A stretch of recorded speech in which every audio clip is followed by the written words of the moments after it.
Thomas Paine, Thomas Paine, Thomas Paine, Sam Adams, Sam Adams, Sam Adams, Benjamin Franklin, Benjamin Franklin, Benjamin Franklin. These men spoke up for what they thought was right.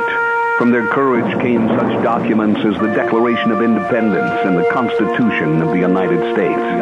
From their willingness to speak what was sometimes unpopular but right, we enjoy such liberties as freedom of speech, the right to keep and bear arms, and freedom of religion. There are those who still wish to oppress our freedoms, and there are still patriots willing to stand up and defend life, liberty, and the pursuit of happiness. Men like Zeb Bell, who honor our founding fathers and what they stood for. It's now time for Zeb at the ranch, speaking up and defending your freedoms.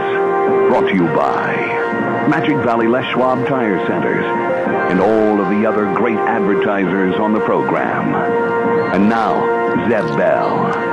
Murphy had some other laws that we may not be aware of. Here is one of them.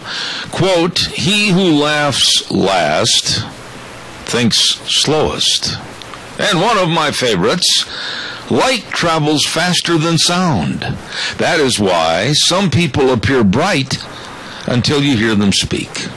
Good morning, everybody. Here comes Kate Smith, and God bless America, followed by a patriot with our Pledge of Allegiance. It's Monday. Brother, is it Monday?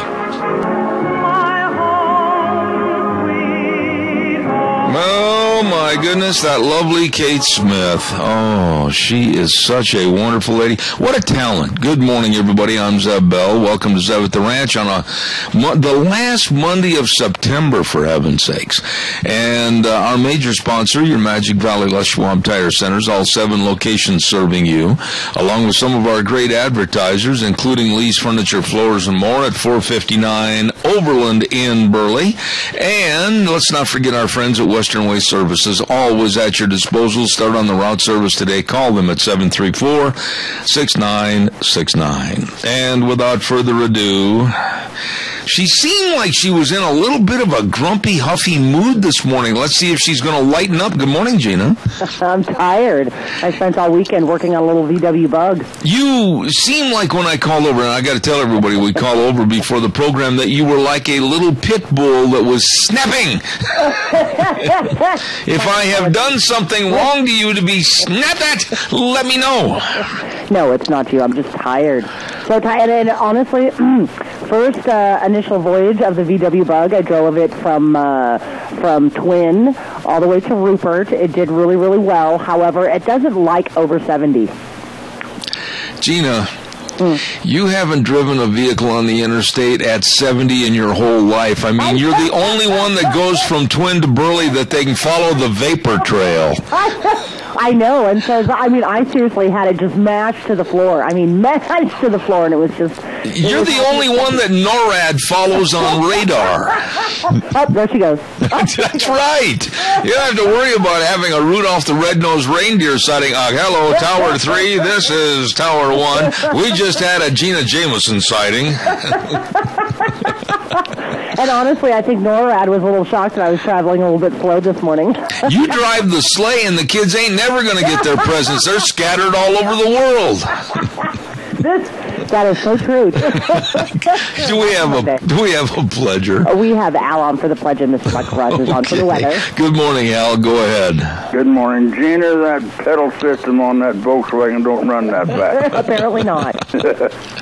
I pledge allegiance to the flag of the United States of America and to the republic for which it stands, one nation, under God, indivisible, with liberty and justice for all. I appreciate that. I hope you had a happy birthday. Hey, I had a great time. I want to thank all the people that sent cards and phone calls and all that stuff, and the way we was treated at Denny's and all that. The whole thing was beautiful, Zeb. All right, my friend. Well, you deserve it. Thanks. All right. See? Huh? You thought I was going to say something snide. Well, I'm waiting for it. It's coming. Thanks, Al. I know you better than most people. Okay. See you later, buddy. See ya. Thanks. It's Bye. time for the weather, brought to everybody by Cheney Flooring and Home Design. Wow, these people are really go-getters. I mean, they've got do-it-yourself workshops, and they've got repurposed furniture. Yeah, that's all redone and everything. Man, it is neat. And they've got new decor. That's hard to say all of a sudden. New decor items coming in every day, and great ideas on how to decorate your house. Oh, my goodness. Thanksgiving and Christmas aren't that far away. You better get a hold of them today. Cheney Flooring and Home Design, 1228 Oakley Avenue in Burley, 678-6945. Look for their blue door. And right now, here's Michael Rogers' weather. It's going to be yucky till Tuesday. Taper off Tuesday night. Have a nice day on Wednesday. Otherwise, you've got scattered showers. Cooler temperatures today. You're going to be in the low 60s for the daytime high. Other than that, have a great day. Enjoy the weather. See the weather you got. Hey, Zeb, that was a great throw by Ed Rogers yesterday. I'm surprised he got up after that tackle. You know what? Yesterday was some of the greatest football. Michael, someday in the near future, I want to do a segment with you on the weather and the change of the weather going into the fall equinox, and also some about football. I've got some real complaints about pro football and collegiate football, and I'll get you on the air. We'll talk about it, okay? Give me a call. Well, how about if I do one step better? How about if I come up to the Magic Valley and sit in that great studio of yours in about a couple of weeks? What do you think? I'll look forward to it. There you go. Thanks, Michael. Appreciate it. The weather with Michael Rogers, brought to you by Cheney Flooring and Home Design, 1228 Oakley Avenue in Burley. These are wonderful people. 678-6945. Look for their blue door. By the way, we've got some birthdays today. Lyndon Wood, happy birthday to you. Happy birthday, Lyndon. And tomorrow, on Tuesday, the old man of the mountain, Jack Euler. So congratulations and happy birthday. Hey, Daryl's Cleaners was in there the other day and dropped off a whole bunch of rumply crumplies. You know, I had some Wranglers that needed to be pressed and cleaned, and I had sports shirts and everything. Oh, my goodness. They do the greatest job, and they've got everything waiting for you to help you clean out the spots on the tablecloths and get your drapes. Boy, now is the time to get your drapes clean. I mean, all summer, you know, the bugs and the mosquitoes and everything else, and now you got people coming over for the fall. You've got the holidays to look forward to. You better get everything cleaned and looking good. Take it into Daryl's Cleaners at 1223 Albion Avenue in Burley. They're waiting right now at Daryl's Cleaners to serve you. Real quick, too, I want to remind you about our friends at SafeLink Internet. As you know, I am not a computer aficionado, but Deanne is. And SafeLink Internet, the fastest internet speeds, it's Idaho's #1 choice for wireless high-speed internet. Please give them a call. These are really good people serving you. 677-8000, 677-8000, SafeLink Internet Services. You bet they are the best. 677-8000. All right, calls are welcome and appreciated. 436-2244, 1-866-927-4587. You know, Frosty and I at 906 are going to be talking about this, but I've had so many calls over the weekend on my cell phone, and so many people just absolutely scared, devastated, very concerned. Those are some of the words we could use about what happened in Moore, Oklahoma. Now, this is absolutely an heinous terrorism attack, a beheading of a lady at a business by a Muslim terrorist killer. I have been to Moore, Oklahoma many, many, many, many times. Moore, Oklahoma, just south of Oklahoma City, about 22, 23 miles, something like that. And very nice, kind of a quiet little community. And those poor folks went through the devastation of a terrible tornado hitting them about 14, 15 months ago, and now they get this. But our administration, Obama's administration, will not call this what it is, a Muslim terrorist extremist attack. They won't call it that. They are going to call it workplace violence. This person, Alton Nolen, had converted to Islam and wanted others to convert. And it is so fortunate, and I want to stress this fact, it is for the situation and the people that were at this food processing plant. It is so fortunate that an off-duty policeman was also one of the hierarchy of this business, and he had a gun, and he knew how to use it, and he did use it, and took out this Muslim terrorist. Unfortunately, and I say this with extreme sadness, a lady that had got up in the morning to go to work was beheaded at her desk by this terrorist killer. And I only can say this, now more than ever before, ladies and gentlemen, and there are those in the audience that are going to be absolutely going, oh no, did you hear what he advocated? Well, go ahead and take that big breath in, because here it comes. Now more than ever before, I urge you to get your concealed weapons permit and your weapons. More so now than ever before, and know how to use them and know what to do. There is no way that the police could have got there in time to stop even more heinous violence. And it is so fortunate that this man was there with a gun, knew how to use the gun, and took out the perpetrator. Took out the terrorist. What are your thoughts? Because right now, ladies and gentlemen, we are listening and watching an administration that will not call it what it is. They have refused to mention anything about being at war with ISIS. Obama's passing the buck on knowledge of ISIS, and I'm kind of tying these two stories together. Because over the weekend I was absolutely outraged at this president and this administration. Because Obama's passing the buck on the knowledge. Did you hear what he said yesterday about the intelligence people? He basically passed the buck and said that he, Obama, didn't realize the threat of ISIS. Because the intelligence folks didn't really give him all the information necessary, and there are people with the CIA, there are people within the intelligence industry that are furious about this, and basically one CIA man is calling a liar and saying that he wouldn't pay attention. Let me know your thoughts about this mess. 436-2244, 1-866-927-4587. Rogge Auctions. I'm telling you, these folks really know how to put on an auction, and they're going to have another community sale October 4th this coming Saturday at the Minidoka County Fairgrounds at 11 a.m. They had such a fantastic sale in the spring. Now they're going to have another fantastic sale this fall. It's going to be right there at the Minidoka County Fairgrounds.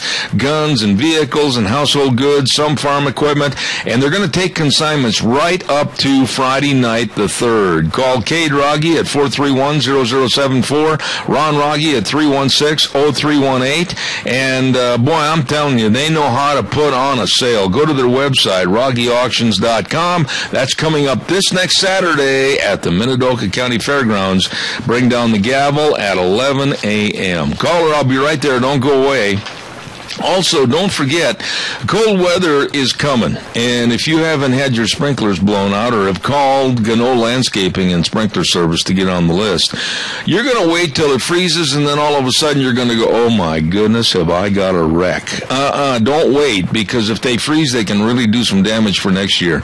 They do a fantastic job. Gano Landscaping and Sprinkler Service, 336 South, 450 West of Paul. Number to call, 438-2485. Remember that number, 438-2485. They always do a great job on pruning your trees, everything. You get a hold of them today. Caller, good morning. You're on the air. Good morning, Zeb. This may sound morbid, but it is true. If you've ever been deer hunting and killed a deer and you were dressing it out and everything, how long does it take you to cut off that head? You know, I'll tell you something, Keith. I don't even want to speculate on this. I don't even want to talk about that. And I'll tell you the reason why. I find this to be so heinous a crime, and I find it to be just absolutely so revolting and disgusting. And I'm putting all of the blame, really, I'm putting all of the blame not only on the killer and the perpetrator, but also on our government for allowing this kind of thing to happen in this country because of some of the circumstances revolving around Islam, Sharia law, and terrorism. Well, the point I'm trying to make is the length of time it would take to behead a person would definitely point to the Islamic terrorists that this is one of their acts, this is one of their trademarks. There is no question about this. You know, here's what I'm going to do, and I put a lot of research into this for you, the audience, and I am the only talk show host in the state that is going to have this man on my program again tomorrow.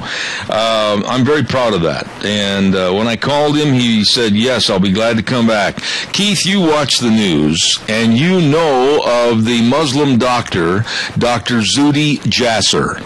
Dr. Zuhdi Jasser has been on all the networks from NBC all the way to Fox, and he is going to be here on our program tomorrow morning at 9:30 talking about Muslim terrorism and what needs to be done. That's good. I will look forward to that. All right, sir. I appreciate your call. Thank you, Keith, and God bless you to you and your wife. Thank you so much. Thank you. Caller, I'll be right there. Don't go away. Ramsey Heating and Electric at 2600 Overland Avenue in Burley. Number to write down and not forget, 678-0459. Oh, these are good people. Oh, it's hats off to farmers. They know right now you're in the spuds, you're in the beach, you're in a hurry, you've got to get things done. Maybe you need fuses, maybe you need rubber cord, maybe you need cord ends, whatever. Hey, all you got to do is just stop right in to Ramsey Heating and Electric at 2600 Overland Avenue in Burley. The number to call ahead, 678-0459, where they always have warm winters and cool summers. At Ramsey Heating and Electric, saluting agriculture with hats off to farmers. Good morning, caller. You're on the air. Good morning, Zeb. Yes, sir. You know, my grandpa taught me a long time ago, a man that is big enough and willing to admit when he makes mistakes, he says you can trust him with your life savings, but someone who has never made a mistake, you can't trust with a nickel. I agree with that. And I'll tell you what, it's done me good throughout life. And your point being? Our fearless leader. Absolutely. Made a mistake. You know, Doug, you asked me, and by the way, I apologize to you over the air. I forgot to call you back, and I do apologize for that. But, you know, this man absolutely will not take the blame for anything. This man has absolutely outraged members of his administration, members of the entire governmental agency, whether it's the CIA, whether it's anything connected with government, because he has passed the buck and lied and said it's not his fault. I know people that, well, you've heard him on our program, and that, of course, is Brian Fairchild, former CIA operative that told us a long time ago that Obama will never take the blame because he absolutely wants to pass it to somebody else. Mm-hmm. Yeah, he's not man enough to admit he's made a mistake. This man is not qualified to be a leader of anything. I guess I'm going to correct you on one thing. I'm going to correct you on the verbiage of one thing. Yes, sir. I am not convinced, and I'm becoming more so the other way, that he thinks it's a mistake. I think Obama has had a planned theory regarding Muslims and Sharia law, and this was from way back when he used to live in that part of the world, and I don't think he'll ever consider it a quote-unquote mistake. Well, it's not. He is one of them. Yeah. I mean, if he was to declare war against Islam, then he'd be declaring war against his religion. I find this man to be so sinister. I find this man to be so covert. I just don't trust him at all, and I know they're listening right now with their little eavesdropping methods, and I hope that they hear me say, I do not trust this man or this administration. I don't either. I mean, no offense to Keith Cotton, but this man's worse than a used car salesman. Oh, boy, Sorry. that analogy went over like a hot air balloon with rocks in it. Thank you. Whenever his lips are moving, he's lying to you. Obama will never tell the truth. I have never heard of him telling the truth. And when he says something, you can just about plan 99.9% of the time it's the opposite of what he's saying he's going to do. They're in a cover-up mode over this, and it's going to get worse. Always good to hear from you, Doug. Thank you, and I apologize for not calling. That's what he is. I agree. Thank you very much. You bet. Caller number 2, I'll be right there. Stand by. Don't forget Valley-Wide Home and Ranch. If there's one thing that I can't stand in cold weather is my hands to get cold. I've had my fingers broke so many times and my hands smashed that I don't have very good circulation. Boy, they've got the winter gloves at Valley-Wide Home and Ranch. Boy, I got to go find me some more. And they've got all the Ariat boots for men and women, and they've got all the John Deere clothing. I'm telling you what, all the clothing is there for you at Valley-Wide Home and Ranch. For the home, the farm, and the ranch, and the family, they've got everything you need. Don't forget, too, they're also looking for a couple of part-time positions to be filled for an evening cashier and an evening warehouse man. Stop in, Valley-Wide Home and Ranch, 910 South Oneida in Rupert. Caller, good morning, you're on the air. Yes, good morning, Zeb. Hello, Tony. You know, hey, thanks for promoting that gun ownership. And I'm glad we got the NRA to push this stuff through, because we may need it somewhere down the line to help the police out. Well, I'm a big advocate of the NRA, and I'm going to have some representatives from the NRA on this program, if not this week, next week. And I honestly believe it. In this case, had that gentleman not been prepared and had a concealed weapons permit and been an off-duty officer with a gun, this could have been a much worse situation. Oh, you're absolutely right. There's no question in my mind about that. There's a lot of instances around this country we know nothing about where a person if they had a gun, would have stopped the slaughter. But anyway, about Barack Obama, he's got himself pegged as a superior person when it comes to military tactics and all that stuff, and now he's all of a sudden he's pushing the blame off on somebody else. But, you know, where do you think he's got all his lessons from? You know, you're right. A little puke like Al Sharpton. Oh. Tony, you could have talked all morning and not made me any madder than bringing up Al Sharpton as a kind of a helper and information gatherer for Barack Obama. Al Sharpton, little obnoxious Al Sharpton, shouldn't be supplying information to anybody. Well, he's trying to advise Barack Obama about who to choose for the next Attorney General. Isn't that something? Al Sharpton has joy about that. Al Sharpton has the combined IQ of a bicycle spoke. Well, you know what the definition of a jackass is. I'm scared to ask him. It's a burden or a very stupid individual. And, of course, that's in the dictionary. I agree. But you can't say you're a racist. I just I abhor that man. I find Al Sharpton be nothing but a problem maker. I find him to be nothing more than an outrageous big mouthpiece to try to further the cause of racism. I absolutely cannot stand him. Tony, thank you very much for your call. God bless you. You're welcome. Thank you. Bye. We got to have a little break right here, and I've got to get the Capital Press Ag Minute in. But before we go to the Capital Press Ag Minute, I want to remind you about Denny's Restaurant at 611 Overland in Burley. You want to do something really nice for somebody? Give them some gift cards to go eat at Denny's Restaurant. They're going to love you. They're going to just absolutely say thank you 1,000 times. What a great place to go eat. What a fantastic menu. And the service is phenomenal. You're going to love it. Absolutely love it. And I know you'll call me and thank me. Denny's Restaurant, the home of Zeb's Lunch Bunch, 611 Overland and Burley. You stop in with your friends, your family today to Denny's Restaurant. Here now, the Capital Press Ag Minute. The Capital Press Ag Minute is brought to you by OnlyAg.com. Unauthorized biotech wheat was found growing this summer in Montana, but it's not the source of an earlier unauthorized release in Oregon, according to the USDA. Several acres of wheat volunteers genetically engineered by Monsanto Company to withstand glyphosate herbicides were found growing at a Montana State University research center in July, an agency official said Friday. The site was used for field trials for Roundup Ready wheat between 2000 and 2003. The Roundup Ready genetic trait is the same as in wheat discovered by an eastern Oregon farmer in the spring of 2013, but it is genetically different. The agency has closed its investigation into that incident. This is Hannah Browse. To receive instant, exclusive, unlimited access to the West Agricultural News Source, register your account today at CapitalPress.com. All right, thank you very much. Really good people there with the Capital Press, and I love that newspaper. Read it Saturday morning, as a matter of fact. Snyder Surplus, it's not just Army and hunting supplies. No. They've got everything over there for you, and I mean everything. Leland and Tammy and the rest of the crew, man, I've got to get over and check on the office chairs. Mine's about ready to give up the ghost.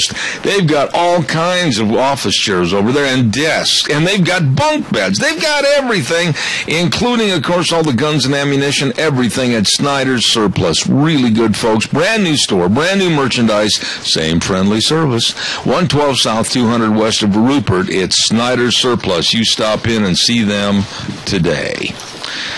All right, give us a call, 436-2244, 1-866-927-4587. I absolutely, here, Deanne, can you take this, please? I don't think they realize I can't take cell phone calls on the air. I absolutely push the fact that you need to protect yourself.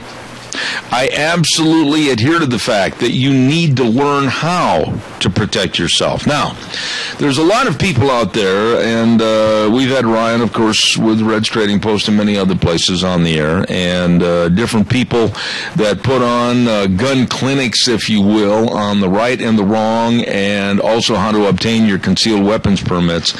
I stress this. I absolutely stress the fact that you need to take care of this. The police cannot be anywhere, everywhere, 24/7 within just moments. And such was the case in Moore, Oklahoma. So we need to all find out, and I'm going to try to push more of the advertising on concealed weapons classes. And I'm going to try to push more about various types of guns that are handier, if you will, that word handier, for women and first-time gun carriers and owners. We're going to start to do a lot more about that on this program. Good morning, caller. You're on the air. Well, good morning, Mr. Bell. You know, I'm thinking that what we need to do, it's going to sound kind of goofy, but it's really not. I mean it. We got to load all this dadgum administration and all these hate sayers and everything, tie their hands behind their back, put them on a C-14, and drop them right in the middle of the mess. You know, Donna, as we are more lenient all the time with this administration in allowing the bad vermin to come into this country and take up residency and dispute our culture and promote theirs so that they can have what they had and what they left here and be subversive to our country, I'm going to call it like it is. I think, like you, they should be loaded up and sent back home. Yes, sir. You know, and you know, let me ask you a question right there.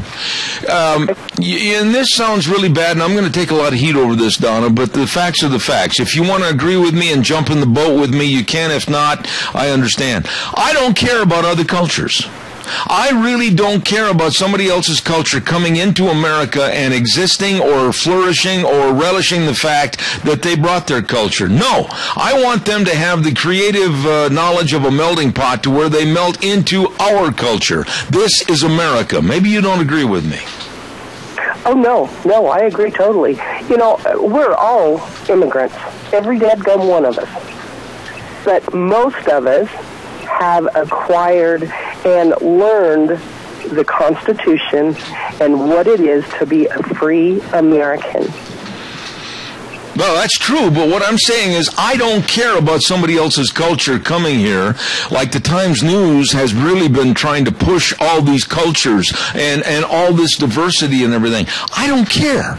I really don't care, and I'll tell you why. If I want to visit those cultures and learn about those cultures, I'll go to that culture. But I look at this as to where we're subverting what America is, a melting pot underneath our Constitution, underneath our history, and that's what we're losing by being so subservient to all these other cultures. Oh, no. I agree totally with you. You know, Judge Janine said it in plain, simple terms. She doesn't give a hoot and hell about other cultures, other immigrants coming into our country. This is the United States. Stay the hell home. I'm very adamant about this. I told my wife the other day when they had a great big bunch of stories in the Times News about all these other cultures and everything. I'm sure you saw it. But you know what? There's a culture that's not being advertised. There's a culture that's not being pushed and promoted. You know what it is? It's the American culture. And what our forefathers fought for, bled for, and died for. And I really don't care about advertising all these other cultures. Oh, I don't know. I'm totally with you. We need to get back to the Constitution. We need to get back to we the people. We need to get rid of these losers that we have as government officials. And I'm talking Senate, Congress, the White House, the whole dadgum thing. And nobody is doing anything to protect our rights. You know, pretty soon, and it's looming. It's not just something that's pie in the sky. But pretty doggone soon, my dear, the American culture is going to be gone. You tell me, look at Detroit, look at San Francisco, look at basically the whole state of California. Look at what's happening around the United States. Look at New York City. And look at how the culture of America has been diminished, destroyed, and debunked. And quite frankly, I'm not in favor of it. So when the Times News comes out and says, oh, we've got to honor all these cultures, I sit there and go, why? Yeah, no, we don't. No, we don't. I know George gets mad at me because I talk to the TV. It's like, oh, just shut your lying mouth and go back to where you came from. All right, well, Donna, I appreciate you letting me kind of jump off the bridge on that one because it just makes me madder than the Dickens that we'll hail all these other cultures coming in as if they're going to take over, and I don't want that to happen. No, I don't either. And you know what? Don't ever apologize to me because I'm right on board with you. You just got a louder voice than I do. Okay. Thank you. Have a good day. We appreciate it. Thank you very much. Bye-bye. All right. Calls welcome, 436-2244, 1-866-927-4587. Let's not forget our friends at Berry Equipment and Rental. Oh, boy. You want to get up in the air? Up in the air, Junior Birdman. I remember that song. Anyway, they've got all the aerial. Gina probably doesn't, though. They've got all the aerial lifts. They've got everything to get you way up in the air. And I hope that when you get up in the air, you won't have all the flies that are down here. My gosh, we got a lot of flies in here this morning. They've got the nifty lifts. They've got everything. All you have to do is stop in and check it out at Berry Equipment and Rental. 3 locations in Twin Falls, Jerome, and right there on Highway 30 in Burley. Oh, my. And all the Doosan loaders, big dudes, get the job done. Coyote tractors, got them all at Berry Equipment and Rental. These are really good folks. Addison Avenue West, Twin Falls, and, of course, South Lincoln and Jerome, and 159 West Highway 30 in Burley. Good morning, caller. You're on the air. Good morning. You know, my birthday is September 14th. Now, wait a minute. Deanne handed me a note and said your birthday was tomorrow. It's September 14th. Well, it's Jack calling, and its birthday is September 14th. It's not tomorrow. So Deanne just shrugged her shoulders and said, well, at least we wish you a happy birthday, you old buzzard. I appreciate it. Thank you. Hey, by the way, Deanne wants to know if we should resell or take back your birthday present that we got you. No, I'll pick it up tomorrow. Boy, you're sure getting picky and choosy.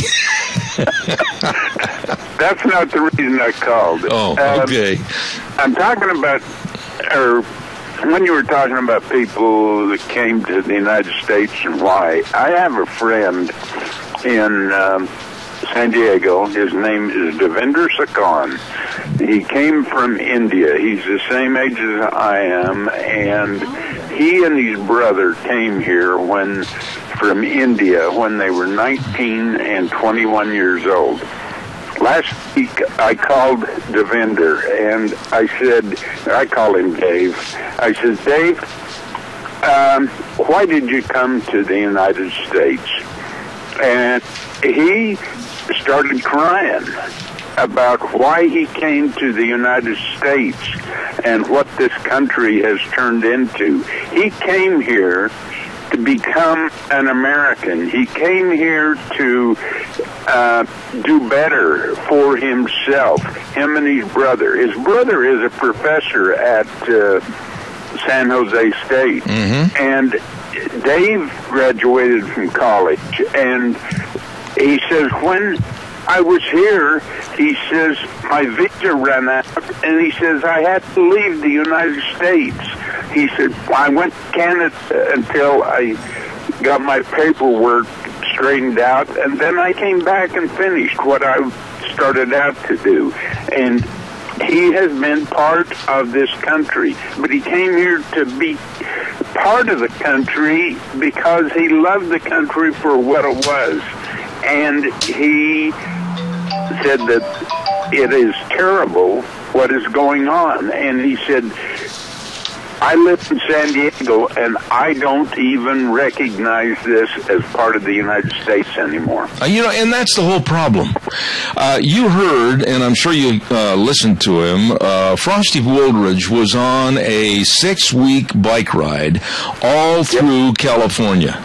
And he had tears in his eyes when he got on the program one morning and he said the American culture, the American lifestyle, and our beliefs, they're gone. They're gone because there's so much that's diversified and divided this country. He says, I don't think we can ever get it back.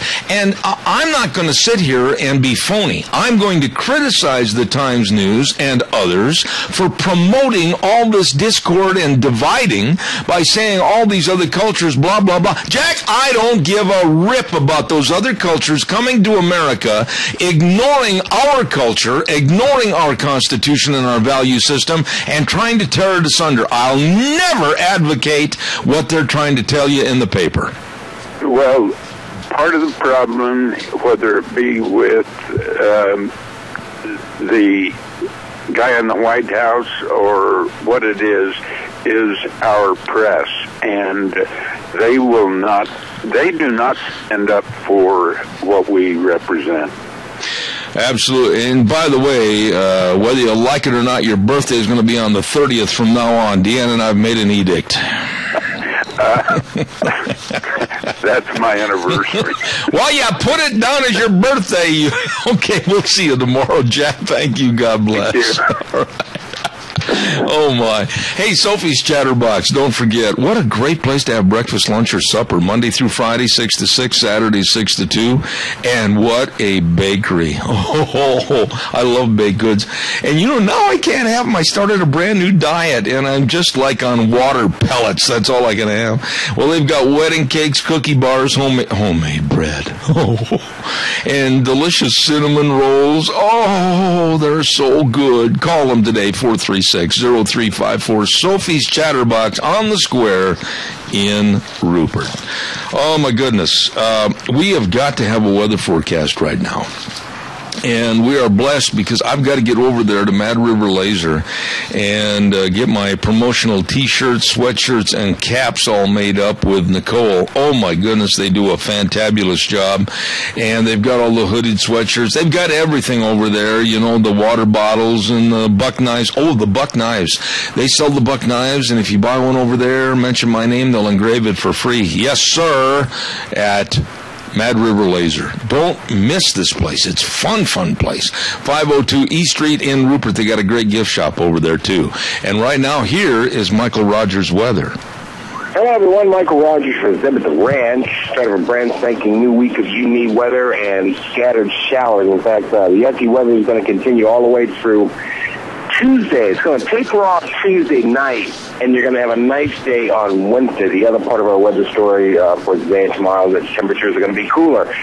You're looking to top out to a daytime high of about 61, 62. That, enjoy the day, enjoy the weather. It's the only weather you got. Thank you, Michael. Brought to you by Mad River Laser. Wonderful, wonderful people. They can make anything for you and your business at 502 East Street in Rupert. You stop in and see them today. All right, calls are welcome, 436-2244, 1-866-927-4587. You know, I was listening to Obama talk about what happened in Ferguson, Missouri. And if you're not aware of it, a police officer was shot in the arm the other evening. And all Obama is doing, now if you don't agree with this, you call me and let me know. But I'm just going to come out and bluntly tell you my feeling. All Obama is doing on this is fueling racial discord. He came out, and I'm going to paraphrase this because I do not have a direct quote, but you can check it out, and what I'm going to tell you is almost exactly the verbiage that he used. He said that many colored people feel that law enforcement is against them in their daily lives, and they feel they are targets of the police. Now, for a president that had run on the fact in 2007 leading up to the 2008 election that he was going to be the great unifier, he has done nothing but tear this country apart with race. Why would you get on the television with a news conference and say that many colored people feel that law enforcement is against them, and all you're doing is painting the police departments around the United States of America into a corner? You're painting them into a corner so that they can't do anything, they can't treat anybody with lawful respect or treat them as the law says they should be treated if they're a criminal. You've painted these police into a corner. And with all the unrest that's going on back in Ferguson, Missouri right now, with now an officer being shot, and still the motives and all that happened with the shooting of the black teen Michael Brown still under the subjectivity of the grand jury, this is a mess. Why did Obama do this? Why did Obama jump in and basically fuel the flames? Your calls are welcome, 436-2244, 1-866-927-4587. Oh, and one other note that I've got to get in here this morning, and for those of you that disagree with me, feel free to give me a call. But after watching a weekend full of football, whether it was collegiate football, and there were some great games, or pro football, of which there were some great games, I am absolutely convinced, and this ought to drive some people right up the wall, that with the new rules, I think the new rules that they have are creating more injuries and more penalties, and I think it's turning football into wussy world. Why don't you just forget the tackling? Why don't you forget the way the game was intended and just start putting little flags on their hips and let them play flag football in the NFL, and for that matter, college too? I've talked to a couple of coaches, and they agree with me that with the new rules and the pull-ups, and when I say pull-ups, people are afraid to hit somebody for fear that it might not be just the right hit, and they're pulling up, and they themselves are becoming injured. I think actually that the future of football is very, very tenuous right now because of these idiotic rules and some of the worst officiating that I have ever witnessed. Yesterday, caller, I'll be right there. Yesterday, during the Green Bay and Chicago game, I shook my head and started laughing as to how they could be that inept and be a team of officials working a professional game. Wow. It was ugly. Caller, good morning. You're on the air. Yeah, I watched all that fiasco, and I tell you what, I didn't think I'd hear that out of Howie Long and, well, Bradshaw, yeah, but I'm glad to hear Jimmy Johnson and Michael Strahan stand up and tell them, no, leave them rules alone. Al, there was a case yesterday, and I'm talking big sports, big-time sports here, big-time money. And it filters on down to the collegiate ranks and also high school. But the game is being changed. The game is being hurt. The game is being destroyed. And when I saw those officials yesterday make calls that were absolutely ludicrous, I don't care what you say, there's holding on every play. But these people are throwing flags. It's absolutely pathetic the way they're calling the game. It's become boredom watching all the laundry on the field. I know it. I mean, like I told you before, if they just tie them things in their pocket and they pull them out, they get a woozy. So, but you know, it's getting ridiculous. And I'm telling you what, a lot of it, these guys like that Michael, what the heck's his name? You know, the one Blabbermouth. Yeah. They're the ones that keep antagonizing. Excuse my French. Got my tooth cut. But anyway, it's just getting ridiculous. And some of these damn penalties I seen yesterday, like they called that one guy twice for holding. He didn't even touch him. Well, and the worst offense yesterday on television was when the defensive end for Chicago was trying to get around the right guard of Green Bay, and they said that the Green Bay guard used hands to the face, and it showed on the replay the guard never even raised his hands, but the guy from Chicago stuck his hand right in the face mask, and the official was standing right there, and he called the wrong team and the wrong player, and he wouldn't have the guts to retrace his call and call it right. I know it. And then the guy goes out of bounds, comes back in and catches a ball. Oh, my gosh. Yeah. Oh, my gosh. It's ridiculous. And it's pathetic that you think that's... And the rules themselves, I think, have degenerated the game into a more unsafe atmosphere than they were before. Okay. Gotta go. Have a good one. All right, my friend. Thank you very much. I'm off my soapbox now. There's probably high school coaches out there that want to differ with me, but feel free to call. 436-2244, 1-866-927-4587. Put little flagsies on them and let them play. Ay, ay, ay. Better yet, put a dress on them. Let's not forget the big tire sale going on at your Magic Valley Les Schwab Tire Centers, all 7 locations. All your tires for all your vehicles, all your driving needs, all the different tread designs. Yep, they got them at your Magic Valley Les Schwab Tire Centers. And all the special chrome wheels, they got a bunch of those on sale. Oh, fancy. I see ones I'd like to put in my pickup truck. And also they've got all the best in brake service, front end alignment, shocks and struts, batteries, all there. All there. With Lane and Rupert, Dave on Blue Lakes and Twin, Mike and Buell, Mike and Jerome, the Twist family and Paul, John on Poline in Twin Falls, and Randy on Overland and Burley. Your Magic Valley Les Schwab Tire Centers. Okay, got time for another call. 436-2244, 1-866-927-4587. We'll talk about anything you want to talk about in the next call, and we'll take care of it right here, Zev at the Ranch.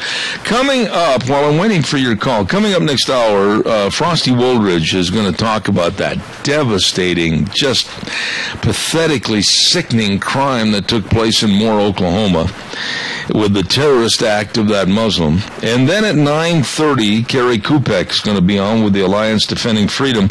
At 10:06 this morning, we've got Daniel Simmons. Now, it's going to be really interesting with Daniel. He's with the Institute for Energy Research, and he's going to give a summation as to what did happen, what might happen, and what they want to happen after that climate meeting at the United Nations. So we'll see what happens there. And then at 10:30 this morning, a dear friend, absolutely one of the nicest people I know, Randy Hardy, president of the National Potato Council, is going to be on our program at 10:30 this morning. So don't miss that. Gina, you never did say how come it takes so long to drive in the Volkswagen. What happened? I mean, is it in reparation? It's old. It's old. Yeah. You're talking a Beetle, right? Yeah, Super Beetle. Mm-hmm. Oh. See, Deanne used to have a little Volkswagen. Oh, really? Yeah. She called it Herbie. This one doesn't have a name yet. It's a 75 Super Beetle, but it's got a 1600cc out of a 69, and so it's been interesting to work on, to say the least. That son of a gun ought to just make a vapor trail. It should, but it's not. Oh. I don't know. I think 70 miles an hour is the max that it's going to go. 55 is perfect. Have you ever thought about maybe leaving broadcasting and becoming a pit chief, crew member, or whatever on a NASCAR? No, absolutely not. You don't. I can just see you and the likes of like Tony Stewart or Jeff Gordon or anybody like that. Now listen to me. I'm the boss here. My dad seems to think that I should open up either a parts store or a repair garage. What would you call it? Gina's Repair. Oh, come because on. I'm so original like that, you know. I was going to say, I got a name for it, but I don't know if I dare use it on the air. At least not on the air, yeah. Yeah. I thought about calling it that one, too, but... oh, really? Gina's Garage or something, you know, Grumpy Lady's Garage, who knows. Oh, because I'm starting to sweat a little bit. I almost said it, and so therefore I better not. If you're afraid to have it pass the lips, you better not say it, bud. No, you're not kidding. There are many things, you know, and isn't it funny in this industry? We can be rolling along, and it's happened to you, and it's happened to me, and your thoughts, sometimes your BB gun brain overruns your shotgun mouth, you know, as far as me and you. And yeah, I've had it happen. And, man, then all of a sudden, and then you read about where Kim Lee had a devastating accident in the barrel pit. It's like, was it? Oh, I know what that was. It happened at like 8:56. No, we can really, we're going to cause the poor old boy a lot of heart failure. Oh, probably so, but I think he can handle it. It's turning his brown and white shoes black. I know. He's like, damn it, people, knock it off. Okay. All right, we'll talk to you in about 6 minutes. Zeb at the Ranch, don't go away.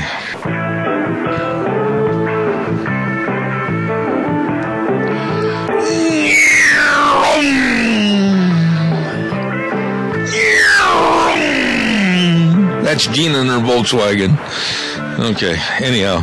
Good morning, welcome back. That hurt. Zeb at the Ranch with our major sponsor, your Magic Valley Les Schwab Tire Centers, all 7 locations serving you. There she goes again. And, of course, we want to say thank you to some of our great advertisers, including Lee's Furniture, Floors, and More at 459 Overland and Burley, and our friends at Western Waste Services. From the canyons of the Snake River and all across southern Idaho, we're always at your disposal.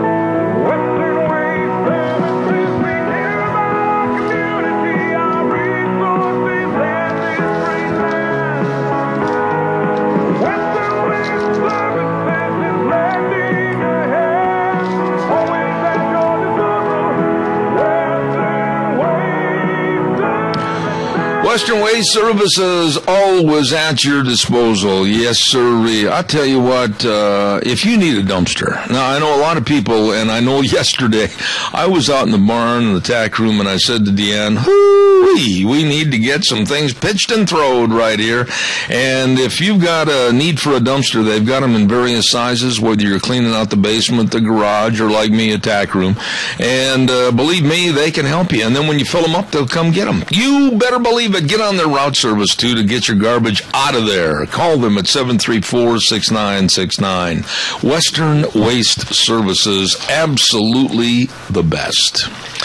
Don't forget, the Idaho Fish and Game is going to have a great big breakfast this coming Friday, October 3rd at 6:30 in the morning, and they're going to be cooking pancakes and eggs and a lot of discussion about the upcoming hunting season, so try to be there Friday morning. Okay, don't forget that.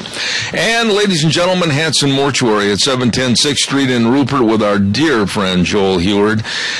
Very flexible hours, serving you and your families, and believe me, their family is there serving your family. They can travel to rural towns and churches and help you with all the arrangements when there's the passing of a loved one, always with the highest ethical standards with unquestioned integrity. Please remember this number, 436-5636. That number again, 436-5636. Hanson Mortuary, 710 6th Street in Rupert.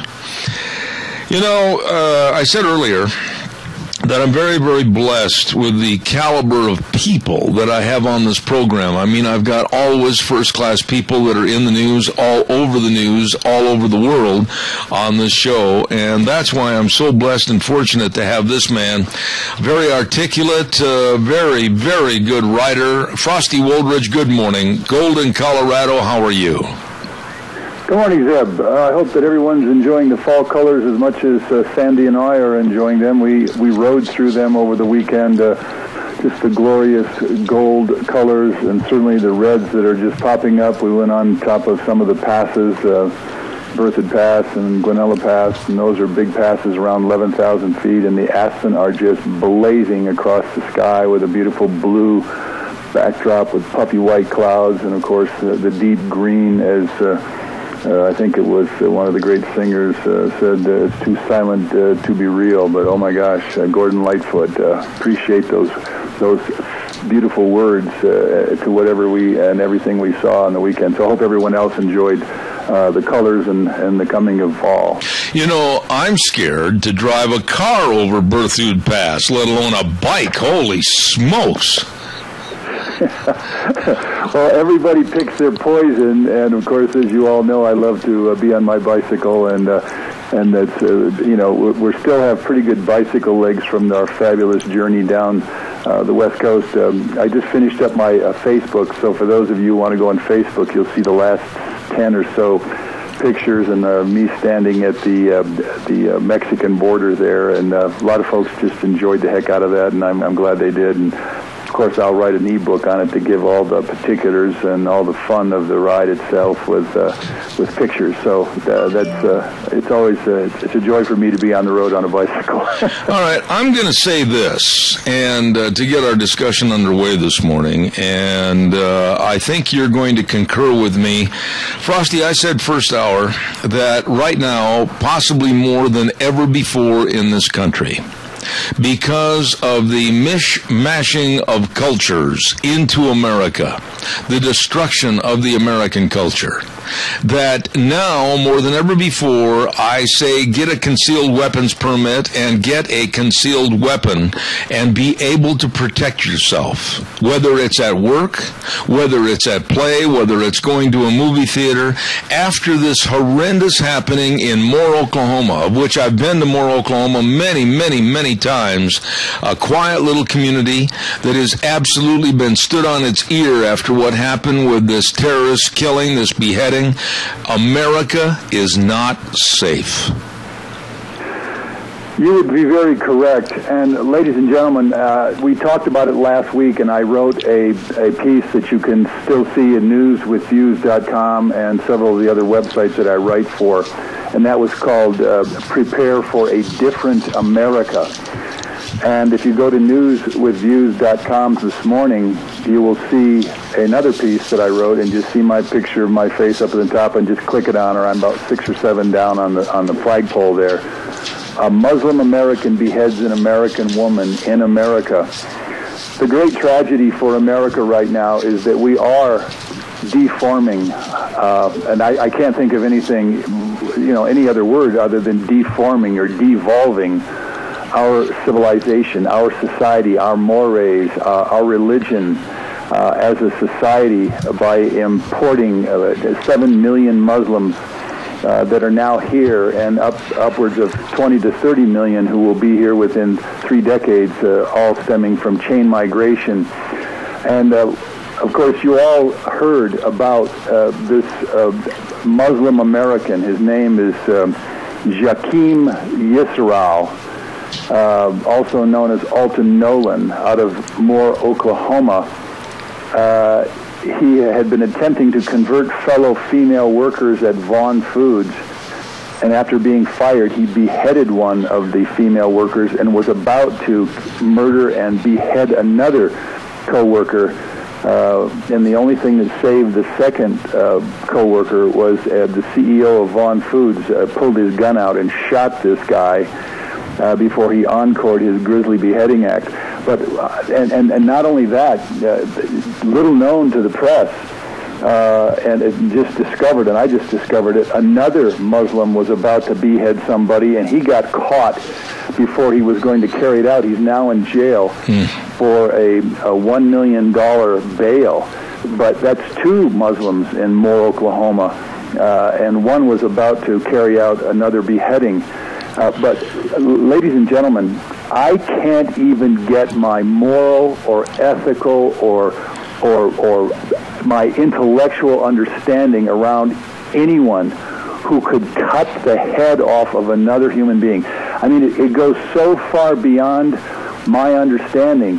But as you know, we've had a French citizen was beheaded just 3 or 4 days ago because the French started their bombing runs in the Middle East there to stop ISIS. And, of course, you know the journalists, whether it was Pearl a couple of years ago or whether the latest journalists who have been beheaded, and aid workers. My gosh. I mean, Zeb, this is beyond comprehension by moral, ethical human beings here in our moral and ethical society. I am without understanding as to how we're going to survive this, no matter how many guns we pack into our homes, no matter how many concealed carries we have. We are losing the foundation of moral, ethical behavior in our own country with these Muslims in our country that are beheading our own people. I even gave another example. We now have, of course, female genital mutilation by the thousands, tens of thousands of little girls that are Muslim girls that destroy their entire sexuality, put them into submission.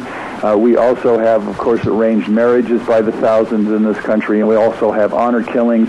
And in this article, I show those honor killings. And in fact, last year in New Jersey, a Muslim beheaded and behanded 2 Coptic Christians that he came after, and that was reported. And I looked that up, and I've also, of course, given the citations to that.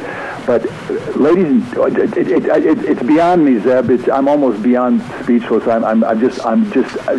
It's taken everything out of me, to tell you the truth. Okay, now there's a simple question that people need to ask, and I'm asking it of you. I'm asking it of others.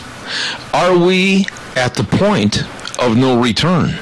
And when I say that, I'm not giving up hope and I'm not giving up values, but are we at the point of no return? We looked at the news when this journalist, James Foley, was beheaded, and we went, oh, how tragic, but it was over there. Now it's here. And we don't know who the lone wolves are. We don't know where, when, whatever. This could happen anywhere, anytime. And my question to you is, a journalist and also a great writer, are we past the point of no return with decency in our civilization? That is a question that we're going to play out. And again, as I've said every week on the show, capsweb.org, give yourself the collective power to stop mass immigration, numbersusa.org, stop mass immigration, of course, FAIR, FAIRUS.org. I can't say those 3 organizations enough. There's certainly other organizations out there.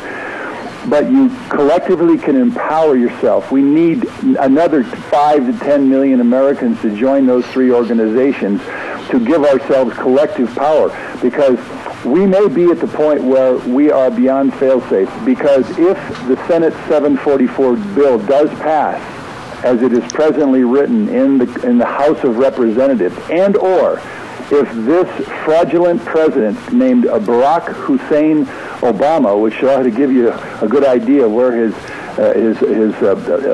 allegiance lies.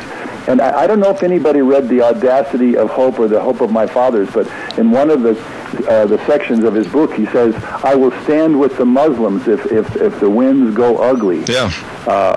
And that's what Barack Obama did. He will stand with the Muslims. He was brought up under Muslims. His 2 fathers were Muslims. If any indication that what's going on continues, and if this executive order amnesty goes through after, and he has threatened it, goes after the elections here in November. Ladies and gentlemen, as a historical person who's read history up and down, back and forth, and you've heard the old saying, if we don't take knowledge from history, we are doomed to repeat it. If this executive order goes through and 20 million plus illegal aliens become legalized, and then they can chain migrate all of their kin, which is up to 10 each, the numbers of 100 million added immigrants legally in the next 3 decades will come true even faster than we understand, then I'm going to tell you, yes, we will have lost our civilization, we will have lost our ethos, we will have lost our religious standing, we will have lost our morality and our ethics, and we will have, just as Teddy Roosevelt said, we will have a nation of squabbling nationalities and ethnic groups and religions that simply can't tolerate each other, and we will separate, this country will separate into all sorts of ethnic enclaves, as it is already doing in Los Angeles and places like Miami and certainly in Chicago and so forth. So we still have a chance. But as the window continues to close, as we continue adding 100,000 immigrants legally every month, we have less and less of the chance for this country to survive this polyglot multiculturalism that's going to kill a lot of people or cause unbelievable mayhem in our cities. Yeah, but Frosty, I want to go back to a point that I started to make a few minutes ago. You know, we are at a point in this country where we have an administration that is not people-friendly towards the Constitution and the values that we hold dear. One of those being the right to pursuit of happiness and a happy life, a life where we can feel safe, etc. If that's infringed upon, we also have the Second Amendment, which says that we have the right to provide safety and security for ourselves with the right of gun ownership and the carrying of said guns. I absolutely think we're at a tipping point in this country where we have an administration that wants to change us all to take away our right of self-security and self-protection and say that the government's the one all and be all and take away the Second Amendment.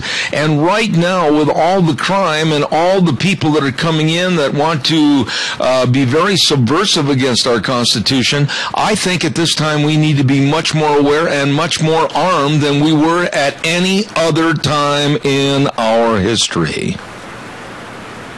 I would second that. I would echo exactly what you said.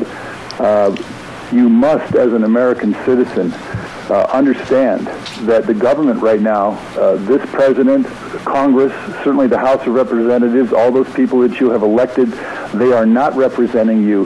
They are not putting your best interest as an American citizen to the forefront. And again, the very fact that the Senate passed the Senate 744 bill to give total amnesty and then increase immigration to 2 million per year from its current 1.2 million per year, you better believe that we need to arm ourselves as citizens. We need to absolutely guarantee our freedoms by having those arms in our households and so forth, because government always rules by force. And George Washington knew that best of all. And that's why the founders put the Second Amendment right in there as the Second Amendment right after free speech, because when you shut down free speech and you shut down the Second Amendment, the right to bear arms, then you have a nation of subjects rather than citizens. And we are not, as American citizens, about to go under such auspices as you see happening now in the United Kingdom. You see it in Holland. You're seeing it in France, where the immigrants are literally taking over and completely rearranging subversively the host countries which they entered. So we need to do that, and that's going to be our charge as American citizens to defend ourselves against not only this massive horde of people coming in, beheading us and so forth, but against those in Washington, D.C. that have only their moneyed interests in hand and not us, the American citizens. Or our job. Frosty, you do an excellent job, and I save every one of your writings. I've got notebooks that are about 10 feet deep with everything you've written. But, when you stop to think about how subversive Obama has been and is against our nation's police force and painting them into a corner of being the thugs and the bad guys, when he made the comment this weekend, and I'm paraphrasing, that many colored, and those are the words he did use, many colored people feel that law enforcement is against them in their daily lives and that they, meaning the colored people, are all targets of the police. This president should never say anything like that, to be very subversive and very divisive, and he's the racist in that statement.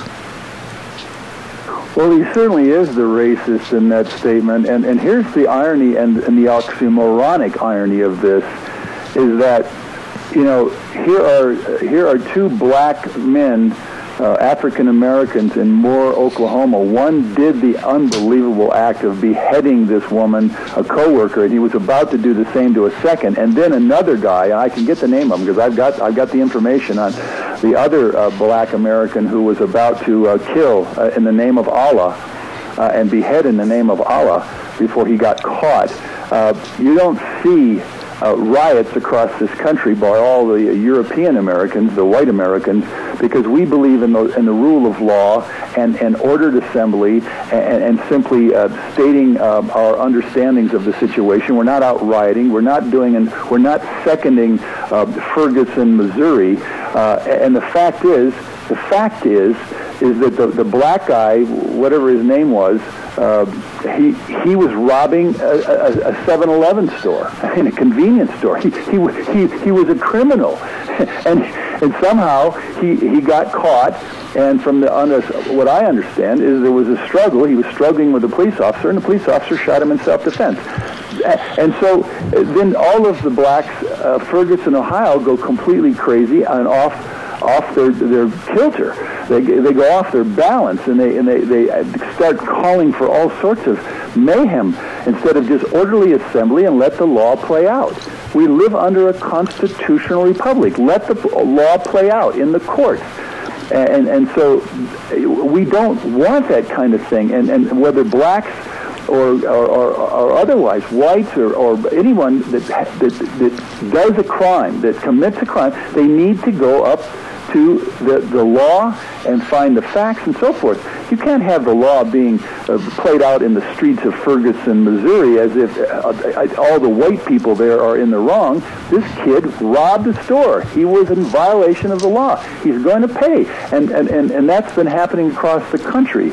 When there is an inordinate amount of blacks in this country who are in jail. Well, it's because they broke the law. But there's a lot of whites who broke the law. They're in jail. I would think that this president, who was supposed to bring hope and change, would have discovered ways to employ African Americans by the millions in this country instead of bringing in more immigrants to take away those jobs or even downgrade those jobs. But instead, this president has done nothing to do that. In fact, he increased by 10 million the food stamp ratios. It went from 36 million when he went in 6 years ago, now to 48 million people on food stamps. This president is an utter failure as an effective president. He has failed us, he's failed African Americans, he's failed Hispanic Americans, and yet when he goes on 60 Minutes, he makes just a horse's ass out of himself. When I saw that interview last night, it made me sick. But that's what's going on, and we have become the victims of it, and the only thing I hope is that the next president of the United States, we vote somebody with a mind that works through common sense, rational thought, reasoned thinking, and then moves with, actions that work for American citizens and not for all the illegality that's going on right now. Frosty, I wished I had more time. I really do. But we are out of time. But the writing that you had sent to me, Muslim American Beheads American Woman, was absolutely very well done, very well thought out. And again, I want to say thank you for being on our program. And I will be in touch with you. I've got to talk to you about another matter. I'll give you a call later on today. Thank you so much, Frosty Woldridge in Golden, Colorado. Godspeed, Zeb. Thank you, sir. One of my dear friends, Frosty Woolridge in Golden. Absolutely the best. Hey, don't forget Cheney Flooring and Home Design at 1228 Oakley Avenue in Burley. Look for the blue door and check out all their do-it-yourself workshops. Check out all their repurposed furniture. Oh, my goodness. And check out all the great ideas for redecorating your house for the holidays. And you're sitting there going, yeah, I got a lot of time. No, you don't. Do you realize that we're only, about 13 weeks away from Christmas, and we're only about, 10 weeks away or less from Thanksgiving? Holy buckets, you better get things done. Stop into Cheney Flooring and Home Design today, 1228 Oakley Avenue in Burley. Look for the blue door. Give them a call, 678-6945. Did you hear that? You didn't? Well, I said it loud enough. Oh, wait a minute. You don't think that you might have a little problem with your hearing? Well, we don't like to admit it, but maybe we do have a little problem with our hearing. But you know what?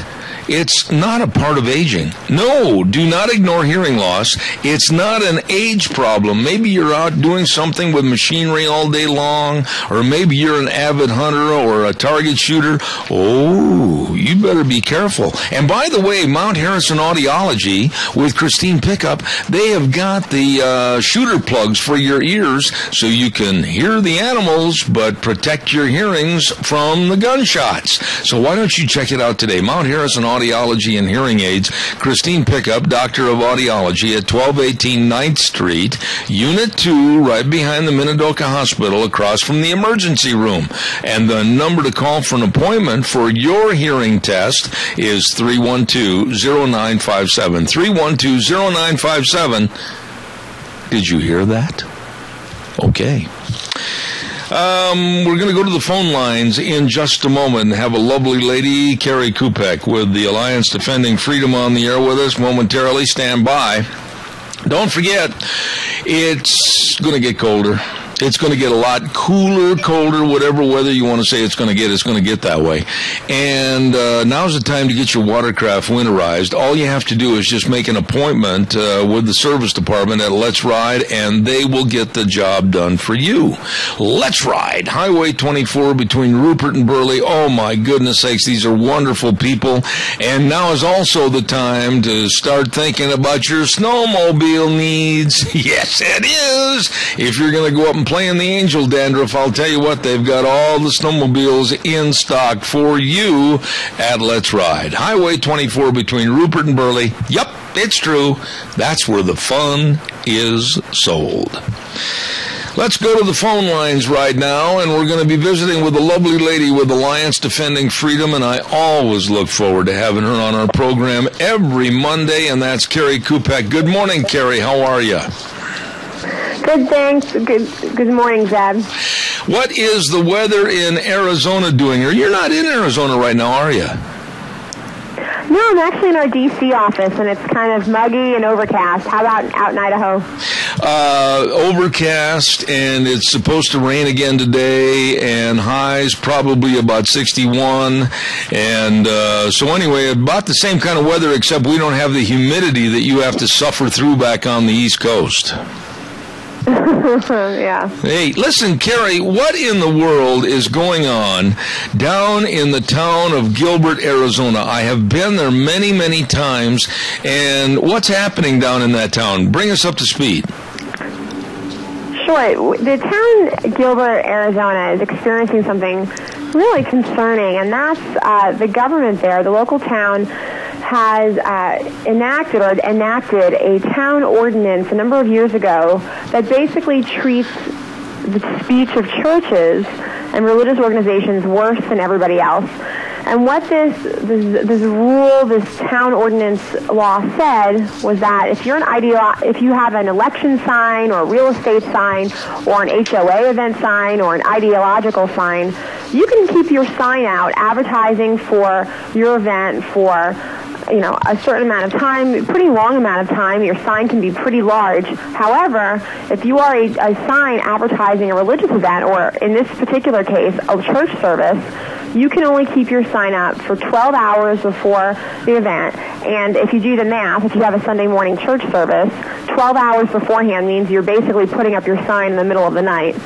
And you must take it down an hour after. Now, this is drastically different from, say, an ideological sign that can have their sign up for an unlimited amount of time beforehand and an unlimited time after, and can be 20 square feet. And this has been going on for a number of years. Alliance Defending Freedom asked the Supreme Court of the United States to take a look at this and say, hey, look, you can't treat church speech worse than everybody else. And the Ninth Circuit had said, well, yeah, you can. As long as the government has a good motive, they can treat churches worse than everybody else. And so we asked the Supreme Court to take a look at this ruling and this situation, and the Supreme Court agreed to do so. So we just filed our opening brief in that case a couple of weeks ago, and we expect to be arguing before the Supreme Court probably sometime in January. Wait a minute. I got to back up. You used a couple of words that really kind of discombobulated me there for a minute. You said that they said, yes, they can, as long as the government has a good motive. What is the meaning of good motive when you try to limit free speech? Exactly. It's mind-boggling on its face, which is why I think the Supreme Court agreed to take it. They basically said, okay, if the government's heart is in the right place, they can treat churches and religious speech worse than everybody else, which I'm not quite sure which Constitution, First Amendment they're looking at, but clearly this is an issue of religious speech, which has the same full protection as, say, political speech. The First Amendment protects, both. And the fact that they can say, well, you're not showing any outright, if you don't have a really bad motive, you can just treat them worse. It's kind of crazy. Let me ask you this. Can the churches in Gilbert, Arizona, can they go buy a billboard sign and leave it up for a certain period of time like any other business can? Can they go buy a neon electronic sign and leave it up? Or are they discriminated against that way too? Well, that's a good question, but I'm not sure. I don't know what the commercial signs and billboard laws are in that area. But this is a classic, viewpoint discrimination issue. I mean, we're talking the same kind of signs in the same exact places, and everybody else gets to keep them up for a really long period of time. They can be gigantic. They can be, even crazy looking. But if you're a church, or in this case, this tiny little church, I want to say is, I think it's about 35 members. Their church apparently poses threats to the safety and aesthetics of the town, when meanwhile political signs can be 32 square feet, homeowners association signs can be 80 square feet, can be kept up for days, for hours, in some cases months. But this little 6 square foot sign saying, Good News Presbyterian Church, 10 a.m. or, whatever the time is, that's a threat to the town's concerns of safety and aesthetics. And, because we think it's a threat, we're just going to say they can't keep it up for that long, and it has to be really small. So small, in fact, that if you're driving by, you really can't even see it. I'm really confused. Do you have your own personal take as to why they're going after churches and saying no to churches? I've got a picture in some of the information that was sent to me regarding the subject, and it shows a street corner with at least, I'd say close to 20 different signs on it, and they're all either political, or there's a huge sign that says for sale by owner, and other signs, and they're discriminating against the church. I just don't understand how they get away with that discrimination. Right, and, clearly we don't either, and which is why we're very happy the Supreme Court has agreed to take it. And what this does, too, is it puts government officials in a position to pick and choose who gets to speak and who doesn't. Yeah. And that's clear censorship. That's clearly unconstitutional. That completely defeats the entire purpose of free speech protections in the First Amendment. It's a total problem. And what's interesting is that we had a number of parties file friend of the court briefs in support of our position last week, including Professor Eugene Volokh of UCLA. He writes this great blog called The Volokh Conspiracy, and he's representing a number of professors, one who is actually the former president of the ACLU, all supporting our position, all saying, hey, stop treating religious speech worse than everybody else. That's not constitutional. Carrie, what would happen, and this is speculation on your part, but we need to speculate on this. What would happen if the churches said, well, we're not going to abide by this, we're going to put a sign up anyway, and it might be the best thing to have them haul us into court so that we can show their ambiguity for one side versus against us? What would happen? What would the city do if the churches did it anyway? Well, they could actually be fined and go to jail if they did that. It's that serious. And so that's why, we've been litigating this case for a while now. It went up to the Ninth Circuit. Obviously, I told you that the Ninth Circuit decision said, yeah, you can treat religious speech worse than others, provided you're not showing this quote-unquote bad motive. And now the Supreme Court has agreed to take it and review it. And I'm pretty confident that the Supreme Court is going to find our position appealing and compelling. Because under the First Amendment, religious speech, political speech, these are no-brainer protected categories of speech. These hold equal access under the Constitution, and so I think that we're going to see a good result come spring. All right, now there's another case I want you to comment on, and it's about education, the Board of Education in the city of New York against the Bronx Household of Faith. Bring us up to speed on this story, would you please? Sure. This is another example of treating churches and religious organizations worse than everyone else. And this is a 19-year-long case. We have been litigating this case. Our attorney, Jordan Lawrence, has been litigating this for 19 years in New York City. And what this is it's a small church in the Bronx, in a poor neighborhood, and they were renting space after hours in a New York City public school building to hold their worship services. Now, these public school buildings in New York City, I'm from New York, so I'm kind of familiar with the way that things are run over there, and I've actually spent time in that area. And they rent their space to community groups and all kinds of organizations because, as you know, real estate is extremely expensive in New York City. Mm-hmm. Almost no one can afford it. So these public school buildings rent out their space to a whole host of organizations. Bronx Household of Faith, this little church in the Bronx that provides so many great things for that community. So many great, safe things for children to do and really gives people hope in an area that doesn't provide much hope, to be quite honest with you. And the city has said, no, you can't rent space. Even though we let everybody else rent space, you can't because you're religious. Let me ask you this, and I know I'm going back because I'm an old fogey, but as we look back on old schoolhouses and school locations in America, during the week they were schoolhouses and on weekends they were churches and vice versa. Why did all this change and how come it changed? Why can't there be a mixing of both? It's really hard to say, especially because under the First Amendment in the Constitution, and the government has a duty to accommodate the freedom of religion. This is not, they're not supposed to be going on search and destroy missions of churches. They're supposed to be accommodating, private citizens' right to the freedom of religion, freedom to worship. It's their duty as the government. It's their duty as upholding the Constitution. And from what I understand, 49 of the 50 largest school districts in the United States all rent space after hours to religious organizations, to churches. No problem at all. So New York City, for some reason, is really held out on this, and it's this leftover, this archaic sort of idea that we can't have any kind of religious service in our building.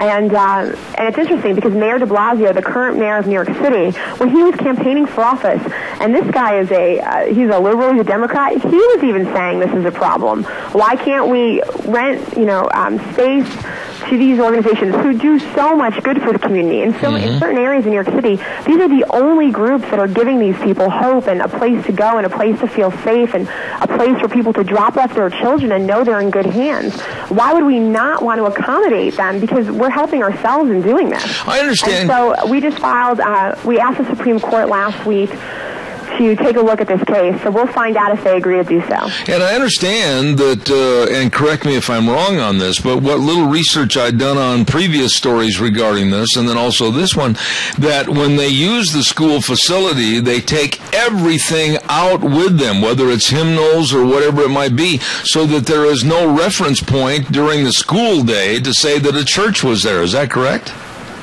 Yeah, absolutely. I mean, this is as if you were having an event space somewhere, and on a Sunday afternoon, an organization rented it for 3 hours. I mean, no one's going to think come Wednesday, during Mass, that this must be an evangelical church. I mean, it's crazy. Nobody thinks that, and it's interesting. I spent some time up there over the summer with the church and with our clients, and I talked to some people in the neighborhood, and they were getting emotional, telling me they don't understand why the government of New York City doesn't want them to meet there. And in fact, this woman said to me, she said that we're a minority group, we feel abandoned, they don't care about us, and this is just a neighbor. This is someone in the neighborhood who has seen what they've done for this neighborhood and can't understand why they can't have access to the building like every other organization can. And really, Carrie, when you come right down to brass tacks and the bottom line, no one is being hurt because there's such a differentiation between the school and the church. Nobody's being hurt. Nobody's being motivated to join a church and or conversely go to school the next day. I mean, I just don't understand why common sense hasn't prevailed. I agree, and they're not being hurt. They're being helped. I mean, this community, and this is an empty building sitting there on the weekends. This is an area, and I worked in this area for 2 years. Actually, this is a dangerous, crime-ridden area. It is not a place that you want to walk out in the middle of the night, let alone sometimes the middle of the day. So you have this little church providing all kinds of hope and help and practical after-school care and all kinds of good things to this community. And a private organization, taxpayer dollars aren't even going to this. They're doing it on their own accord. They've been there for years. And so, like you said, from a common sense perspective, why would you not want something like this in an area like that? Absolutely. Carrie, how can my listeners follow this case and other cases with Alliance Defending Freedom? Give us the information, please. Sure, they can go to alliancedefendingfreedom.org, where for more in-depth information on our cases, and if they want to look at the court documents and get a little bit better feel for what's going on exactly, they can go to adfmedia.org. God bless you, my dear friend, and thank you for all you do. Carrie Kupek with the Alliance Defending Freedom. Thanks, Carrie, and I'll look forward to next week. Thanks for having me on, Zach. Thank you very, very much. Wow. I mean, common sense seems to have taken a permanent vacation in this country. And we'll talk more about that in just a few minutes. Oh, my goodness, it's time for the weather. Excuse me. And the weather this hour is brought to you by Ramsey Heating and Electric, and they're offering rebates on qualified Lennox home comfort systems. Whether it's a gas furnace, an air conditioner, or a heat pump, you and your family will enjoy the comfort. All you have to do is call them at 678-0459. Ramsey Heating and Electric, selling warm winters and cool summers. Here now, Michael Rogers weather. Hello, everyone. Michael Rogers for Zeb at the Ranch. Start of a brand spanking new week of humid weather and scattered showers. In fact, the yucky weather is going to continue all the way through Tuesday. It's going to taper off Tuesday night, and you're going to have a nice day on Wednesday. The other part of our weather story for today and tomorrow, that temperatures are going to be cooler. You're looking to top out to a daytime high of about 61, 62. And enjoy the day, enjoy the weather. It's the only weather you got. Thank you, Michael. Appreciate that. Brought to you by Lennox Home Comfort Systems through our friends Ramsey Heating and Electric at 2600 Overland Avenue in Burley. Gina, are you right by your microphone? Yeah, okay.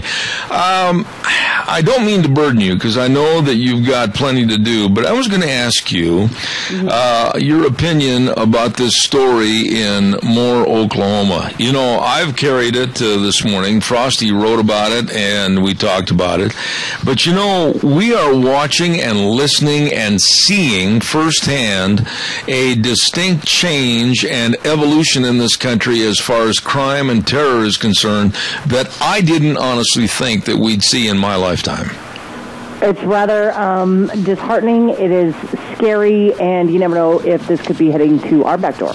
Well, that's the point I was going to ask you about. Is I think that the naivete of many, many people, even many that live here in this area, they think, well, gee, that's too bad it happened over there. It happened in New York. It happened maybe in Jacksonville, Florida. It happened maybe in Sacramento, California, and or more Oklahoma. I think more than ever before, like I said the first hour, it's the time to sit down and evaluate your circumstances, your own personal protection, and how much better you can increase that protection for you and your family.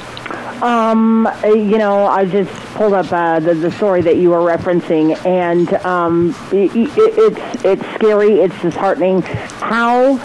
How do we know that these people aren't already here right in our backyard and we wouldn't even know it? Well, and then to your point, how do we protect ourselves from that? Yeah, I wish I had a good answer. I do know some people that live in the Moore, Oklahoma area, and as I said, I've been there many, many times, and I'm going to call them and see what this has done to change their lifestyle, change the way they do things, change the way they go out at night, change the way they leave early in the morning, change the way that they look at their kids being involved in social events around the community.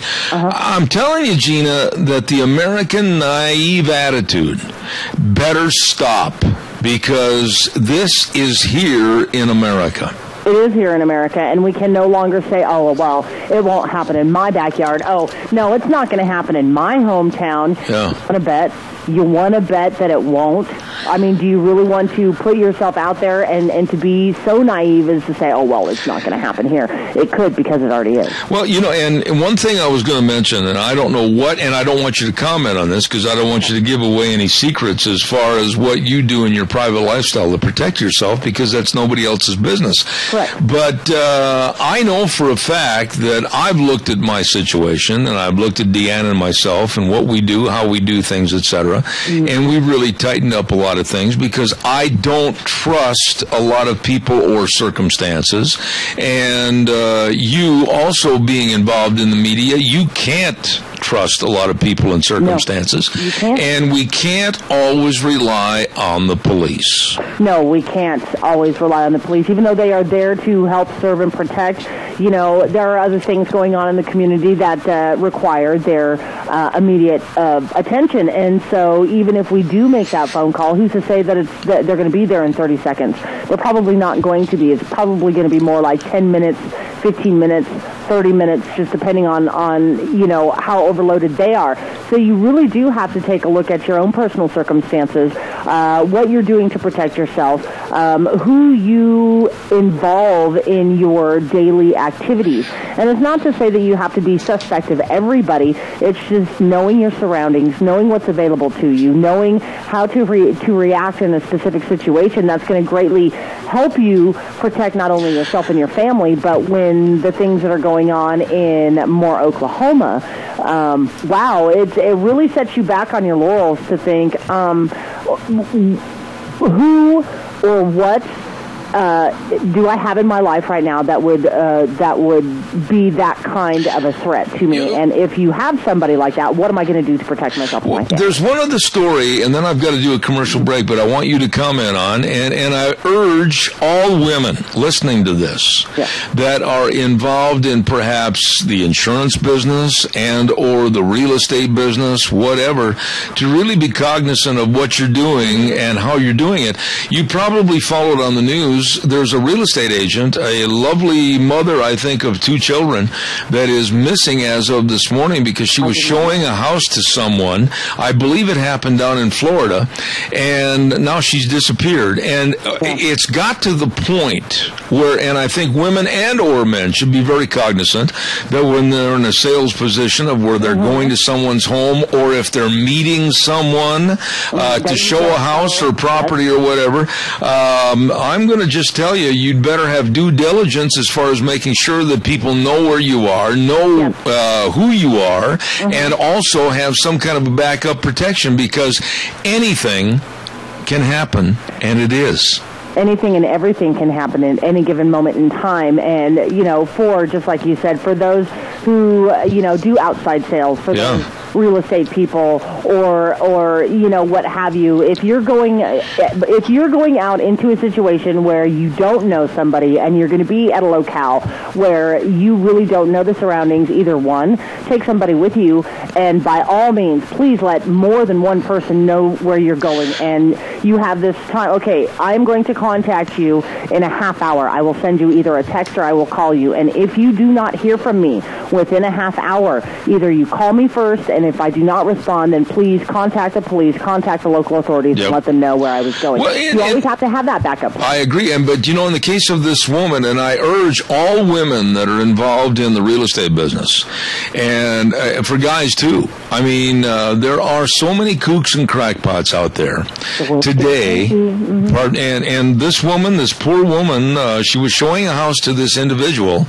and now they found out this individual perhaps committed a very heinous crime against her. They can't find her. I don't know what the updates have been this morning since I signed on this program, but you've got to be more careful, and you've got to take every precaution, and quite frankly, if it involves team selling, two people going on an appointment, so be it.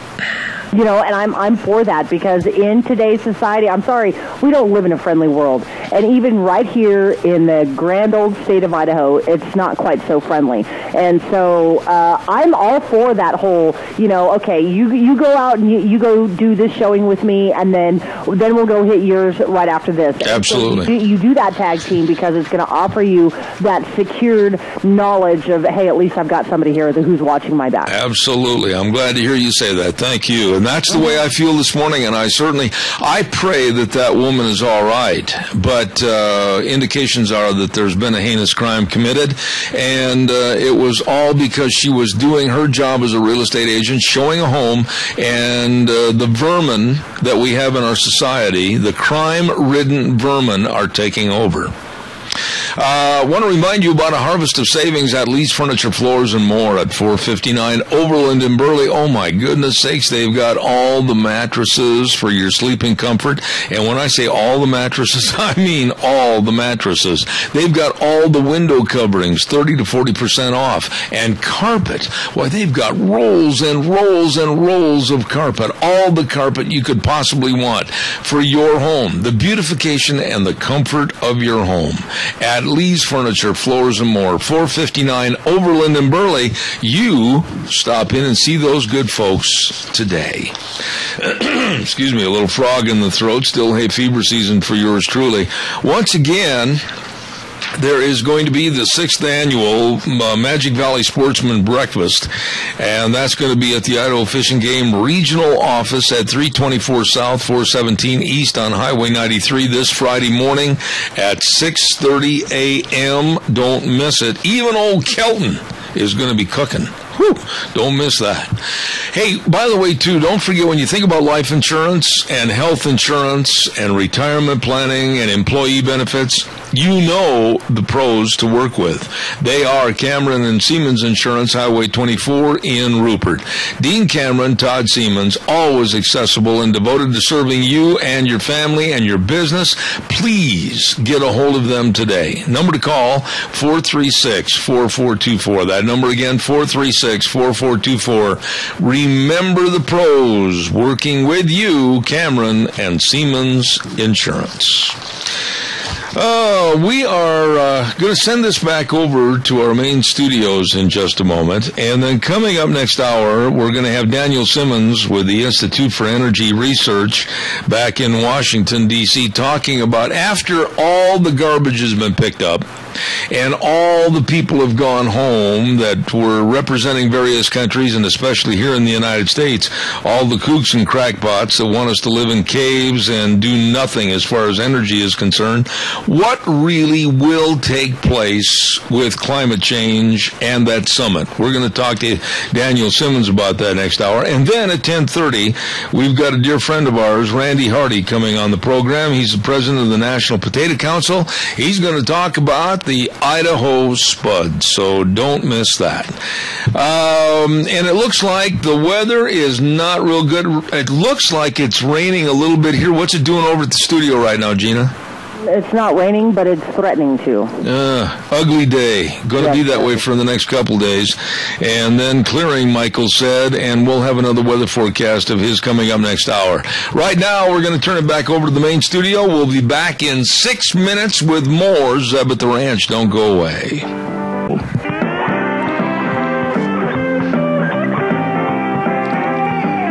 Oh my, welcome back. Hour number 3 on a kind of a hazy, cloudy, almost rainy, ugly day, but it's Monday. What can we expect? Anyway, smile, brighten it up. Hey, I'm Zeb Bell, Zeb at the Ranch, with our major sponsor, your Magic Valley Les Schwab Tire Centers, all 7 locations, and some of our great advertisers, including Lee's Furniture, Floors, and More at 459 Overland and Burley, and our friends at Western Waste Services. Getting rid of your garbage, call them, get on the route service at 734-6969, always at your disposal. You know, before we go any further, I want to stop, and I'm so doggone hungry, and I'm on that new diet. Listen to this. Listen to this. This is what's going on at the Chadwick Sports Grill right now today for the special for lunch. My favorite sandwich, bar none, my favorite sandwich, the Monte Cristo sandwich. It's delicious. With potato and super salad, you're going to love it. Monte Cristo sandwiches at the Chadwick Sports Grill, 139 West Main in Burley. It is delicious, and the people are oh so friendly at the Chadwick. Oh, and by the way, too, don't forget, for all your home comfort needs, Lennox Home Comfort Systems, gas furnaces, air conditioners, heat pumps, and your family can enjoy the comfort right from our friends at Ramsey Heating and Electric at 2600 Overland Avenue in Burley, 678-0459. Ramsey Heating and Electric and Lennox Home Comfort Systems. You get a hold of them today.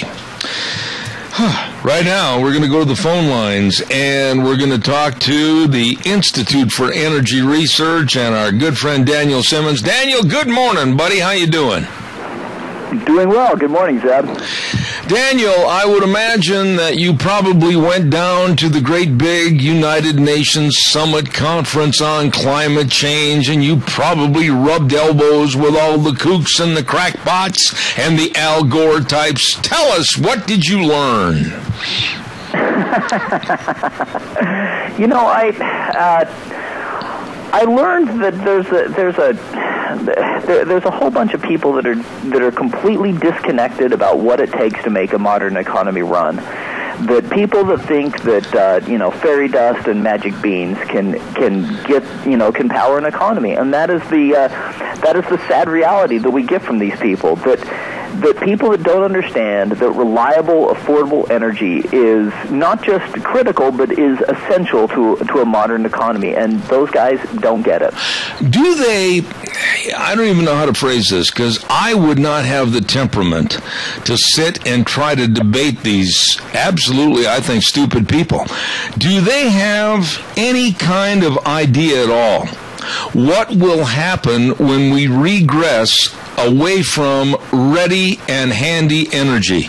Do they understand that everything is going to skyrocket in cost? Do they understand we're going to have less food production? Do they understand our economy is going to be at the tipping point? Do they understand any of this? No, not at all. And in fact, it makes me wonder how much they even, they don't understand it all, and I actually wonder if some of them really do understand it, and that's something that they want to do. That what they want is a fundamental transformation of our economy, and that is what I think is truly scary. If you look at some of the groups that were involved in the climate march, I mean, they were radical. I mean, they were communist groups, they were socialist groups, and I'm not saying that as calling environmental groups communist or socialist, as in the Communist Party of the United States of America was a participant, as in people that call themselves communists were participants in the climate march. That should tell you about the temperament of many of these people. That is what it's about. It's not this isn't an issue of of climate. It's an issue of how do we increase government control? How do we give the central government more power to affect our daily lives? And that is what is truly scary. Now, the rest of us, we just want to live, just come on. We just want to live our lives. We want to make it, we want to, put food on the table. We want to get to our, to our work opportunities. We want to have some fun with our family. And energy is critical to that. And these people are standing in the way. Do they, as a group, or the leaders of their groups, the Al Gore types, and the absolutely waste of time actors that are involved in this, like Leonardo DiCaprio and many, many more, do they have any inkling to understand, especially the actors, to realize that with the tipping point on the economy that going along with their environmental standards would cause, people can't afford to drive to movies, people can't afford to buy the ticket, and they're going to be out of work? I think that many of the actors just, they think too much of stories, and so that they don't think about what goes into getting them paid. They are people that are very much thinking about stories. They're told what is essentially like a good story by certain people in the environmental movement, and as a result, they think that you can essentially do anything without the real constraints, the constraints of the real world. And they don't think about, hey, if it is more expensive to get people to a movie theater, then less people are going to do it. If it is more expensive for people to watch even the electricity prices in our homes, if that's more expensive, people are going to do things to cut down, such as they might not watch so many movies, they might not watch things from Netflix. And they don't put those things together. I am 100% convinced that chain of logic is not something that they do. They want to, they want to, in some ways, they want their lives to have meaning because, I think a lot of them don't feel like they do. And as a result, they take up environmentalism as kind of a religion, and they think it's they think they're doing a good thing when they don't actually think through the actual consequences. Well, when you look at somebody like Matt Damon, and I thought when he first broke onto the Hollywood scene, he was a young man that might have had his head on straight and understand what's going on, but then he came out and joined the environmental crowd and came out with movies against fracking and about any kind of energy whatsoever. I just don't think they get it. I just honestly don't believe that the Hollywood crowd should be listened to at all, because I've been in movies. I've been with these people. I know many of these people. And quite frankly, I've said this 1,000 times on my program, a director tells them where to stand, how to walk. The scriptwriter has written what they're supposed to say. But all of a sudden, when the movie's a success, their IQ, and I can't understand how, elevates them to the form of geniuses, and they're not. No, and that's the thing. I mean, these people are average people, but many of them make a bunch of money, and as a result, they are disconnected from some of those everyday realities. And for those of us that have to make a budget, that have to keep a budget, that have to keep our family on a budget, we see how energy prices affect our lives. That how they affect, when we are driving down the road and you see the price of gasoline, how we know what that's going to cost us, and it's a real hit. It's definitely a hit if it's $4 versus $3 a gallon. And for those people, it just doesn't. It just honestly doesn't matter. I just think there is just this disconnect from having to make ends meet, and it's where there is where there's a real difference between them and us, because we don't have we don't have so much money that a $3 gasoline and $4 gasoline doesn't make a difference in our lives. Daniel, where do we go from here? Now, there were pledges, and there were promises, and there were lip service made to the other countries. Oh, yeah, we're sorry. The United States is so sorry, along with India and Russia. Oh, yeah, we'll cut back, we'll live in a cave, and we'll burn buffalo dung. Wait a minute. I don't want to. I want to enjoy the fruits of my labor. I want to enjoy a very comfortable retirement. Where are we headed with this kind of leadership trying to steer us into a course of complete mediocrity? I think that's two questions. And where we're headed down a very dark road, and we're headed down a dark road literally because we won't be able to keep the lights on if we listen to what the Obama administration wants to do. And what we can do about it, the reason that this is critical, one of the things that the Obama administration has talked about internally, and it's only recently emerged a little bit in the media, is, so this meeting is a run-up, actually. They didn't really decide anything at this meeting. They just got around and talked with each other, which, whatever. But what matters is the next meeting in Paris next year. That's where an actual treaty will be negotiated. And what the Obama administration is trying to do is to avoid the U.S. Senate. All treaties, according to the Constitution, have to be ratified by the Senate. The Obama administration knows that the Senate, even a Democratic Senate, will not go along with their plans. So they will try to avoid the Senate. So what is critical for people to do is to, we have to tell our senators, even if they're Republican senators, even if they are, even if they're, totally with us on this issue, that they have to push back. They have to do everything they can. They must stand up for the rights of the U.S. Senate. And standing up for the rights of the U.S. Senate should be a Democratic issue, should be a Republican issue together. Because if the senators let the administration get away with avoiding them, then it will continue to happen. It is critical for the Senate as as an integral part of the U.S. government under the Constitution to stand up and say, you will not do any of this unless you run it by us, because that's what it is in the Constitution, because we are the representatives of the American people. And if they don't do that, if the administration can somehow avoid the Senate, that's when it could be a real problem. Yeah, but Daniel, let me ask you this question. Along with the climate change kooks, we've got another major problem in this country, and it's the EPA. The EPA, on assumed powers, not congressional powers, but assumed powers, has taken over like the mafia in New York and Chicago. They've spread their tentacles all across the United States, and they are in control. Why don't we, as an American public, just say enough is enough and throw, like a baseball game, throw the bums out? I don't know, but we need to, and that's the key.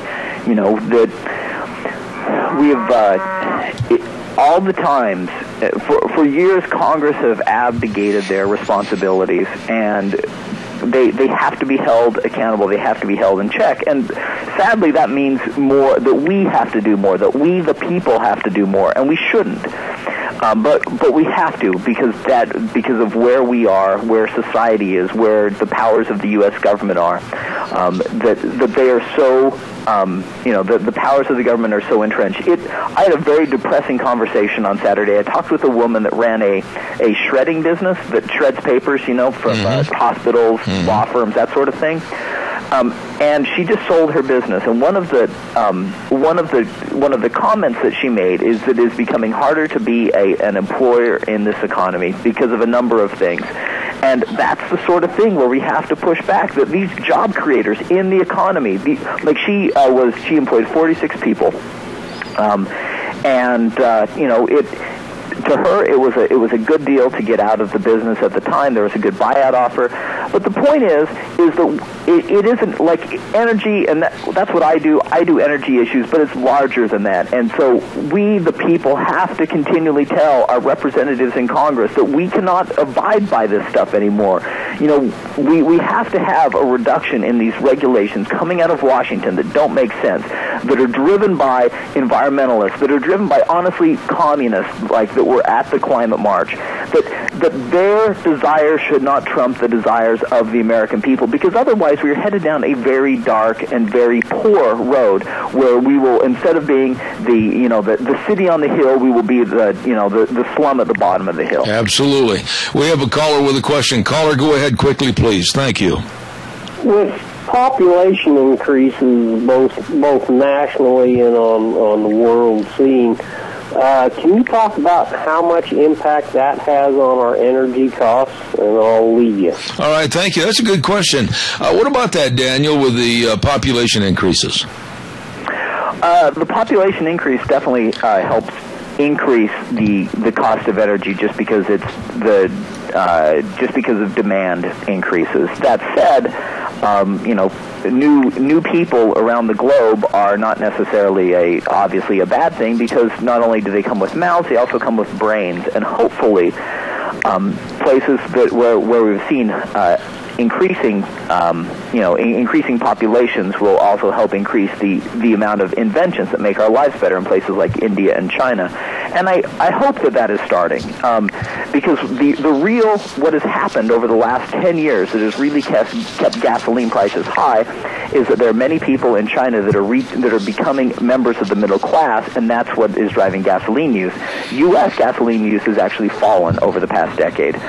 So, given that, we should see lowering gasoline prices, lowering oil prices. However, because population increases around the globe and more people are becoming middle class, we're seeing higher demand and higher prices, unfortunately. Tell me this.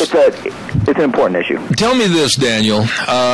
Since the climate change fiasco started back in New York City, and I'm sure you've done this research on your own, but I kept a lion's share of a lot of the stories from the Wall Street Journal and from the USA Today and other newspapers, and they being the kooks with the climate change, they keep saying the same phrase all the time. They keep saying that we need to ward off the global tensions that need to head off environmental catastrophe. Would you explain to me what environmental catastrophe? The Earth has been cooling for the last 18 and a half years. There's more polar ice on the polar ice cap. Everything is really more effective as far as growth patterns for crops around the world. So what is the environmental catastrophe?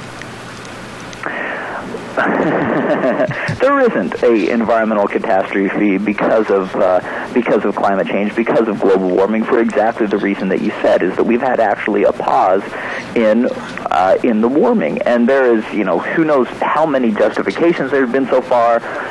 Today I thought there were 30 different justifications. I don't know if it's quite that many, but there's over 20 different justifications. For years, what the climate, some of these climate modelers are saying is, hey, if this happens, it's going to unleash this entire chain of events that causes catastrophe. But one of those chains of events should be warming. That is the underlying piece of this whole thing, is that warming causes other things to go haywire, but we haven't seen that. So there has not been a climate catastrophe because there hasn't been warming. And that is not, what drives these people, as I said, is that they are climate modelers.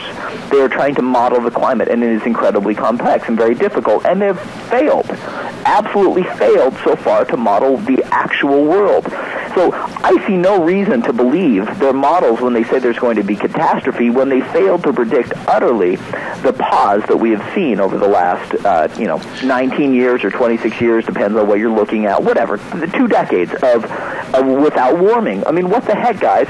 Your models say that there could be catastrophe. Well, sure, but your models can't predict what's actually happened. So your models have no explanatory value. Your models have no value, and that's that's what the situation is. It's all driven by models. But if the models can't tell reality, then they're pretty much worthless. I have said since the get-go on this absolutely crazy and imbecilic attitude of climate change or global warming that it is nothing more than for those that are too lazy to go out and work, the have-nots, to go after those that are the haves and equalize and take away from the haves so that the have-nots are too lazy to work for it, but it'll be given to them. Do you agree or disagree? I agree, and I think it's a little bit worse than that, actually, because I also think that it is it's a way for some of these groups that want to, that want to have more power in the hands of the federal government, that want EPA to have more power, to get them power. So it is not just it is not just like redistribution from the haves to the have-nots. That's a part of it, and it's also giving more power to Washington D.C. and more power to the UN and larger regional governments. I mean that might almost sound like it's crazy talk or something, but look, I mean, this is a UN group that's doing this. They're the ones that are trying to make the calls, and forcing the U.S. or other countries to comply with what these groups at the UN are trying to do, and I think that's absolutely crazy. If you have if this is such a problem, show us where is the data. But the data says that there hasn't been warring. So to me it really says that it's all about power. It's all about consolidating power in Washington. It's about consolidating power at larger bodies than that, such as the UN, rather than letting the American people decide for themselves. Absolutely, and I certainly appreciate your coming on the program this morning with the Institute of Energy Research, Daniel Simmons. Always a great guest with all the information. God bless you, my friend. Thanks, and come back soon. Thanks, Eb. Have a good one. All right, sir. Thank you very, very much. Daniel Simmons with the Institute for Energy Research. Good old boy right there. Really, I do laugh at that. In over 13 different articles that I have right here on my desk, they keep going, we've got to head off environmental catastrophe. What is the environmental catastrophe?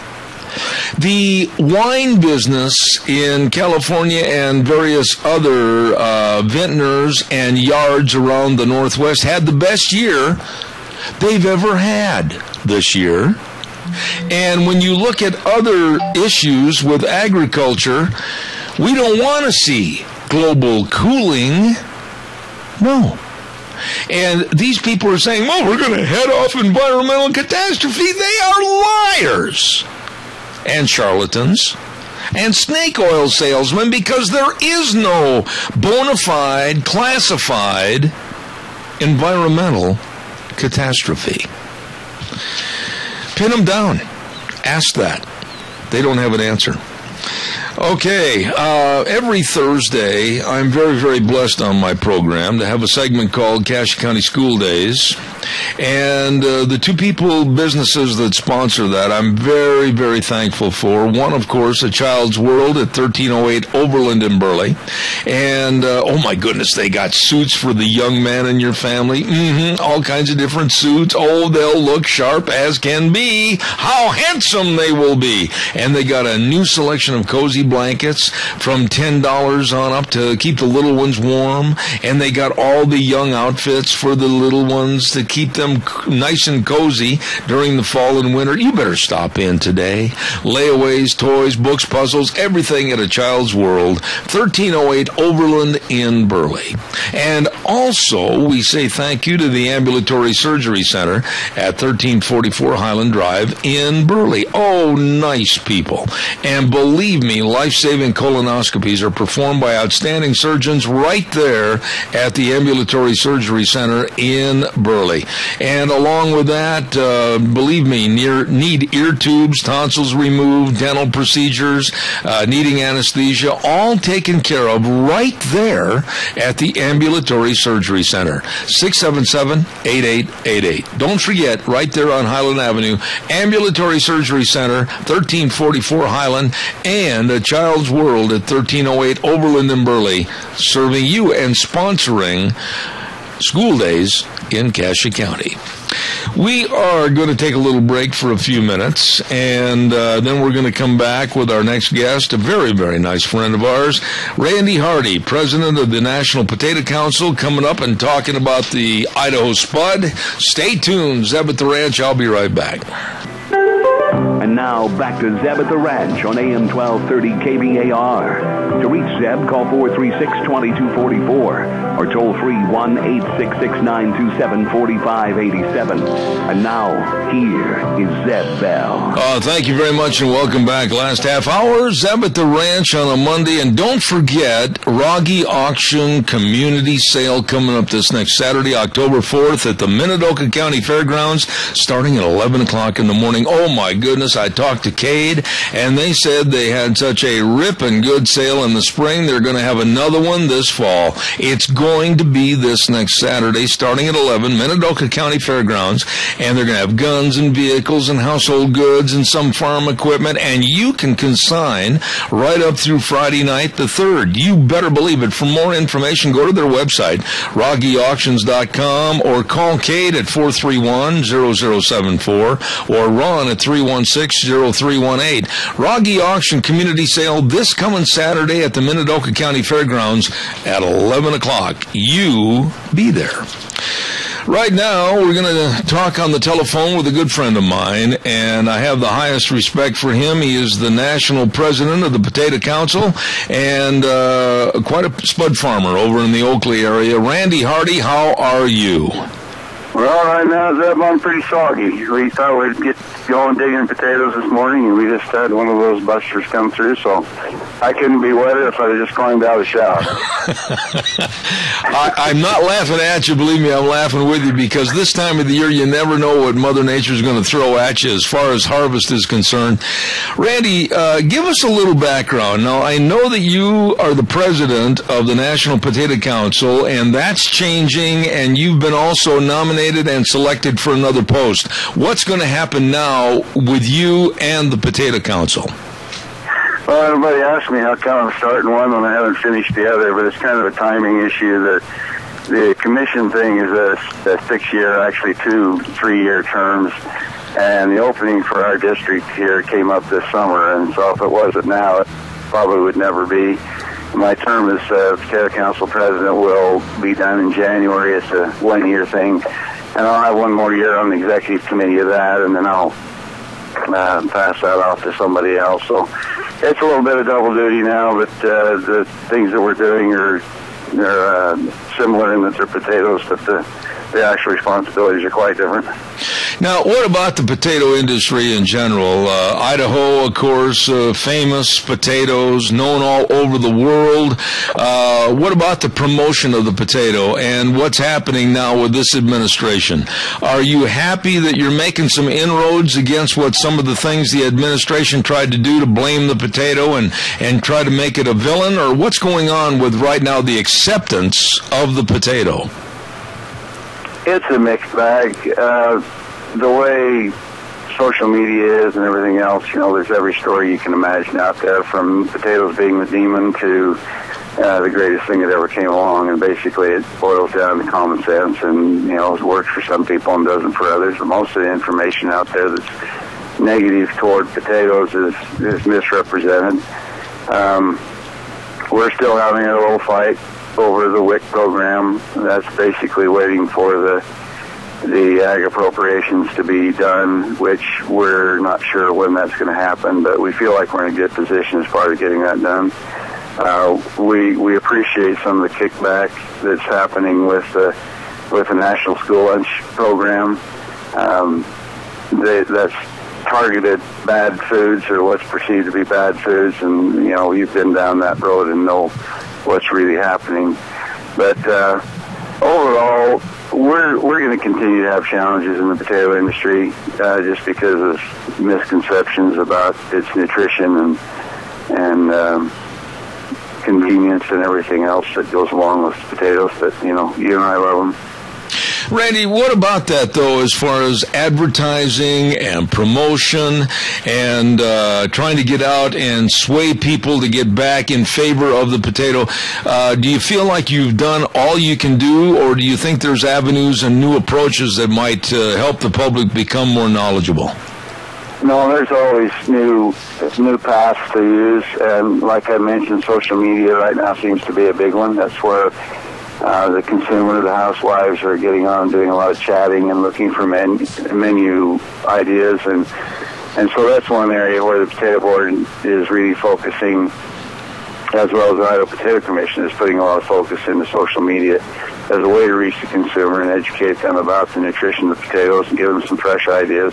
One of the things we battle is the changing attitudes of the consumer. It's not just potatoes, it's fresh produce in general. And if you talk to any produce manager at any supermarket, they'll tell you that the produce section is really struggling. People aren't buying like they used to, especially to prepare meals at home.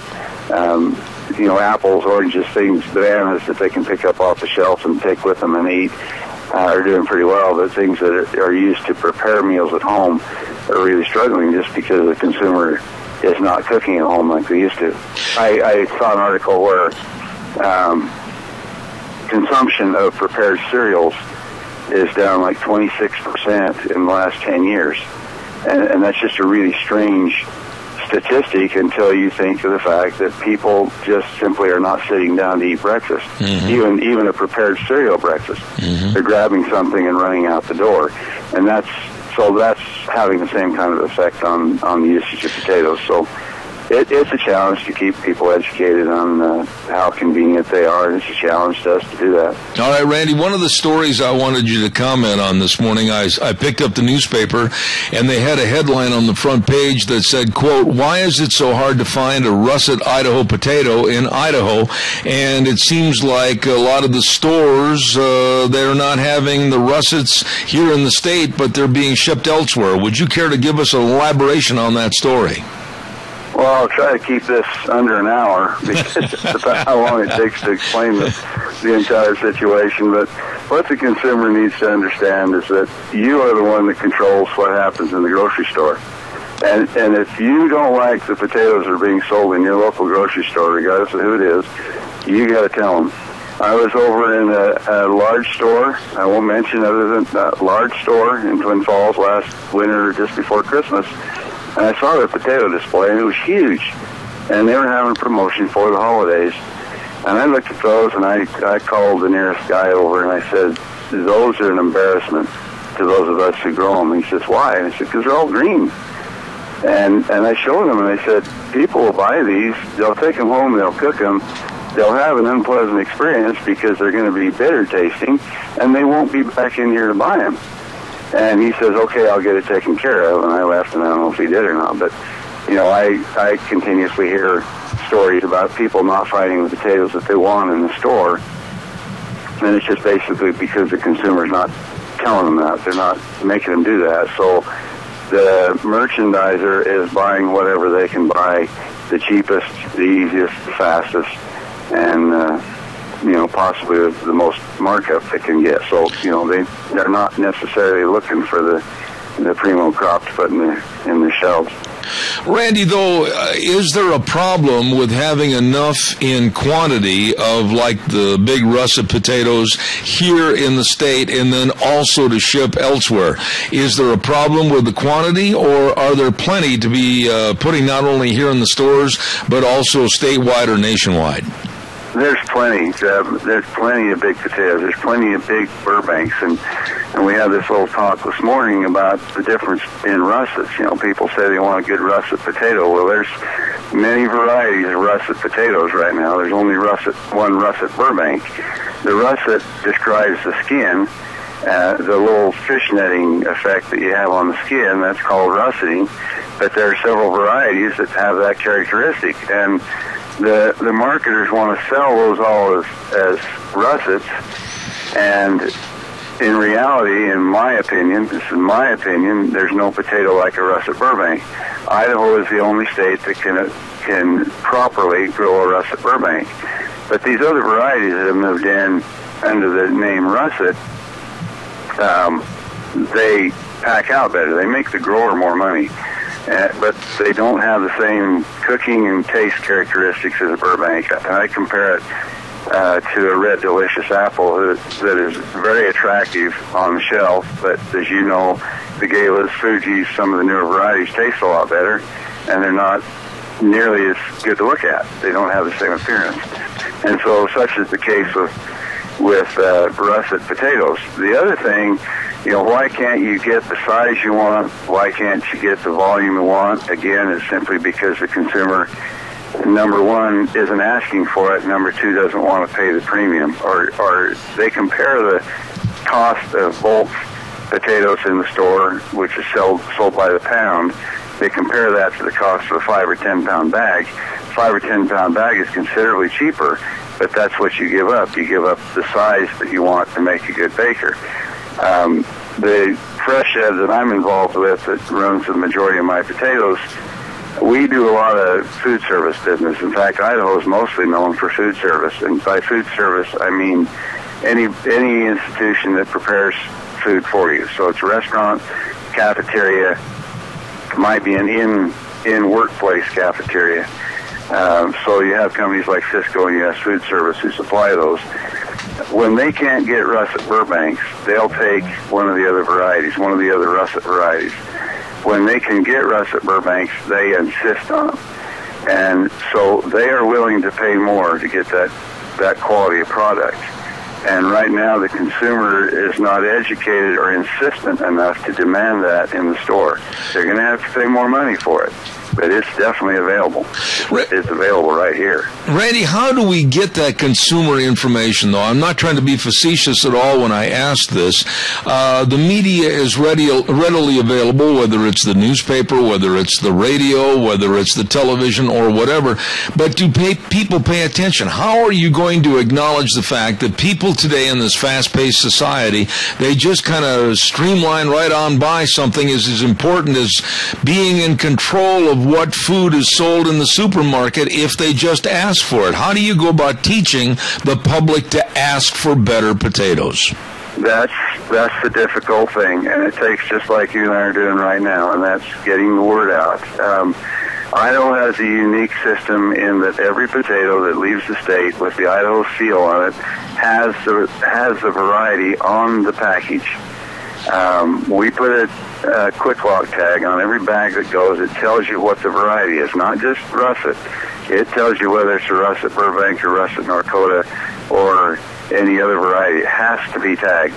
And so the consumer, if they know the difference, can go in the store and they can ask for that, or else they can locate it. Most every store in Idaho, I believe, carries russet Burbanks, and a lot of them carry russet North Dakotas, and it's their choice. But that's part of the battle we face. The problem is, Ev, is that there's a lot of growers making good money raising the other varieties, and they like to do that. And so it's hard for the Idaho Potato Commission or anybody else to go out and say, these potatoes are great, but this one over here is better. Because, then you're kind of snubbing the other guy that's raising the other varieties. Mm-hmm. There needs to be a premium on Burbanks because they're a lot more difficult to grow, and that's the difficult point for consumers to understand is when I send my Burbank crop to the shed, it's probably only going to pack out 50 to 60% of those are going to go in a package, whereas some of the other varieties will run as high as 80. And so it is more money to the grower. We have to make a decision where we're going to market them, and since we go to food service and they demand it, that's what we have to grow. Let me ask. The information's out there, but yeah, that's the challenge we face, is getting that in the mind of the consumer. Let me ask you this, Randy. You said something earlier that piqued my attention to another question. You said that with our fast-paced society and, quite frankly, a fast food society, the people aren't going to the grocery store. They're not buying the products or the produce like they used to, whether it's potatoes, whether it's carrots, whether it's onions, whatever. Do you see that changing in the future, or is there going to continually be a lessening? I mean, the days of the Norman Rockwell painting of mom and dad and the family sitting around the table eating supper every night, that's what we've got to get back to, I think, to save the family, but also maybe to save agriculture. Well, that's very true. I mean, obviously our food is going to come from agriculture, so, somebody's going to pick up the slack, whether it turns to, pasta or salads. I see there's a new chain of salad restaurants opening up, promoting, better health. And so, somebody's going to create the food that everybody has to eat. But there is no doubt that there is a big change in society in the way they eat. You look at the convenience stores, basically on every corner, and they're doing it whopper business. But when you look at the nutrition that's coming out of there, it's pretty scary, and yet that's where a lot of people are getting their breakfast and getting their lunch. And you're exactly right. We need to get back to eating at home, the wives being able to prepare the meal. But we're in a fast-paced society where a lot of those women are working. They don't have time to cook. If they cook, they want it fast. They want to be able to provide a healthy meal for their family, but they're just so tightly constrained with time. It must be very frustrating for you and other producers and the potato industry in general to have the First Lady of the United States that's not a nutritionist, hasn't a clue as to what's going on with nutrition, make an edict and almost bring down and try to cripple an entire industry. How do you fight that? Well, again, it's the consumer that has to make that decision and demand that. You know, we have gained a fair amount of clout through the Potato Council in fighting that, and we're in some coalitions of specialty crops, you know, smaller crops, other vegetable crops, where we can fight some of those fights. But again, it comes back to consumer. You know, no matter what you do to try to tell people how bad French fries are for you, that people still love them, they still eat them, they still buy them. It just has to be a little bit of moderation. But when somebody like her comes out and wants to absolutely do away with them because they're unhealthy, in spite of the changing ways that they've been made to cook that make them much more healthier, it really is frustrating. Randy, I always appreciate the fact that you've taken the time to come on this program, and I want to say thanks again for having me get involved in your summer convention at the National Potato Council. The president, Randy Hardy, God bless you. Go get some dry clothes on. You'll catch pneumonia. Well, it won't be the first time, probably won't be the last time, but I just surely would appreciate if somebody would send some sunshine. All right, it's on the way. Randy Hardy, thank you so much. Thank you, Zeb. God bless. President of the National Potato Council over in Oakley, Randy Hardy, good guy. Really appreciate him coming on the program. Oh, my goodness, we've got to have a weather forecast, and the weather is brought to you by Scarrows Meats, 331 North Road, Jerome. Oh, yes, sirree. If you've got wild game to be processed, they are the best. You stop in and talk to them about it at 331 North Road, Jerome, or give them a call at 324-7657. Oh, and by the way, have you tried their marinated tri-tips? Oh, they are delicious. They're selling taste one bite at a time. Your hometown meat cutter, Scarrows Meats in Jerome. And right now here is Michael Rogers' weather. Hello, everyone. Michael Rogers for Zeb at the Ranch. Starting a brand spanking new week of humid weather and scattered showers. In fact, the yucky weather is going to continue all the way through Tuesday. It's going to taper off Tuesday night, and you're going to have a nice day on Wednesday. The other part of our weather story for today and tomorrow, the temperatures are going to be cooler. You're looking to top out to a daytime high of about 61, 62. And enjoy the day, enjoy the weather. It's the only weather you got. Thank you, Michael, and brought to you this hour by Scarrows Meats, 331 North Road, Jerome, selling taste one bite at a time. Number to call, 324-7657. You know, Gina, I honestly thought that you'd get on the radio this morning first thing and you'd go, nah, nah, nah, nah, nah, and you didn't do it. I'm surprised. Because of football? I didn't even have a chance to keep track of football this week. Well, go ahead. Boise State looked, played, and lost. Terrible. Oh, kind of like the Idaho Vandals, huh? Yeah. See? I watched that game the other night, Boise State and Air Force. And to be honest with you, I honestly feel like they went in downtown Colorado Springs and just suited up a bunch of homeless people because the real team didn't make the flight from Boise. Quite possible, but maybe that's the recruiting that they've been doing. What happened to Boise anyway? They looked like a group of little grade school kids, like, here is your helmet, wear it this way, don't turn it on sideways and look out the ear hole. They looked terrible. Did they get psyched out or something? What was the deal? All I can tell you is that quarterback Hedrick should have been up in the stands selling popcorn. Well, if it's any consolation, of course, the Vandals lost again, which makes them 0-4 in the conference. How bad did they get beat? 34-10. 34. Who did they play? They played South Alabama.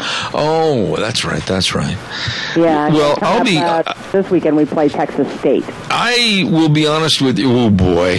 Don't look for any good things to happen this weekend. It ain't going to happen. I know that one. But I watched that game, and I thought of you, and I thought of Larry Hudig, and I thought of many others that have always chastised me, and you've always said, your day is coming, bub. Yep. And it did. The Boise State Broncos really were gifted in scoring the 2 touchdowns that they had. It should have been a complete wipeout and disaster because Air Force played way above themselves with a lot of emotion, and they made Boise look like they shouldn't have been in the same stadium. Wow, 14-28. Hey, but at least Boise State is 3-2 on the season instead of 0-4. Yeah, that's right. Yeah. We've got Al on the phone. Okay, go ahead, Al. Good morning. You're on the air. See what happens when you tick off the Air Force? You see what happens when you tick off the Air Force? For some reason, I knew because of your alma mater, the Air Force, you would be calling and giving me the raspberries. Well, I just had to because I watched the game and that just tickled the living hell out of me. Yeah, but be honest. Be honest. You know as well as I do that Air Force played way above their head. They played a great game, and Boise State looked like they never made the bus to go to the stadium. Yeah, that's why I'm glad to see them change quarterbacks, and they did. They should have done it sooner. I'm not going to argue with you. 7 turnovers, I guess there was. Yeah. Holy smokes. Anyway, go Air Force. Yeah, well, fly high, my friend. Fly high. Right on. Thank Little you. Sky and the pretty girl's eye and such old glory, too. That's the United Air Force Blue. Thank you, Al. Okay, bye. See you later. Oh, my. I bet it was absolutely pathetic. To all the Boise State University fans out there, look up the word ugly in the dictionary. That's how they played. Don't forget the big tire sale going on at your Magic Valley Les Schwab Tire Centers. All 7 locations. All the tires are on sale with the best tire value promise in the industry. And a peace of mind tire protection, lifetime tire and mileage care. Oh my, the Terramax HT, the Wildcat AT2, the Ultra Z900. All of these tires and many, many more on sale. Don't forget, too, the best in brake service with professionally trained technicians. And it is the best. Front end alignment, shocks and struts, all the batteries. But service reigns supreme at your Magic Valley Les Schwab Tire Centers. Lane and Rupert, Dave on Blue Lakes and Twin, Mike and Buell, Mike and Jerome, the Twist family in Paul, John on Poline in Twin Falls, and Randy on Overland and Burley. Your Magic Valley Les Schwab Tire Centers. Now, I want to tell you what's going on tomorrow, and I am, it sounds like I'm bragging. Okay, I am. I'm sorry. We are going to have world-renowned Trevor Loudon on our program at 9:06. We caught him as he just returned from New Zealand. You've seen him on Fox News. You've seen him on CNN. He's been all over the news networks. Very, very interesting person as far as what's going on in politics today, and he's got a brand new book out called The Enemies Within. We're going to have Dr. Zuhdi Jasser on our program at 9:30 tomorrow. Holy cow, hit a home run. Dr. Jasser's been on our show before. He is a Muslim doctor, but he's got all the common sense that we cannot wait to talk to him. You've seen him on Hannity. You've seen him on O'Reilly. He's been on all the talk shows, and he's got a common sense approach to what needs to be done with radical Islam. We've got Dr. History tomorrow, and we're also going to have Jack Euler on the program talking about Wyoming and now putting the wolves back on the endangered species list. We've got all kinds of goodies tomorrow on the program. Don't miss. It's going to be one of our best programs ever with all these great people tomorrow. We'll start at 8:06 and ride the horse for 3 hours right here on K-Bar, 12:30, and then streaming live on the net. By the way, tell your friends and neighbors out of the area to tune in, zebbell.com, click on the audio, and they can listen anywhere in the universe. Zeb Bell at Zeb at the Ranch. So, we'll turn it back over to Gina. Thanks for all your help last Thursday, along with you and Sharon, Gina. Really appreciate it. God's blessings to you. And we'll be back tomorrow at 8:06. Until then, the way things were are the way things ought to be.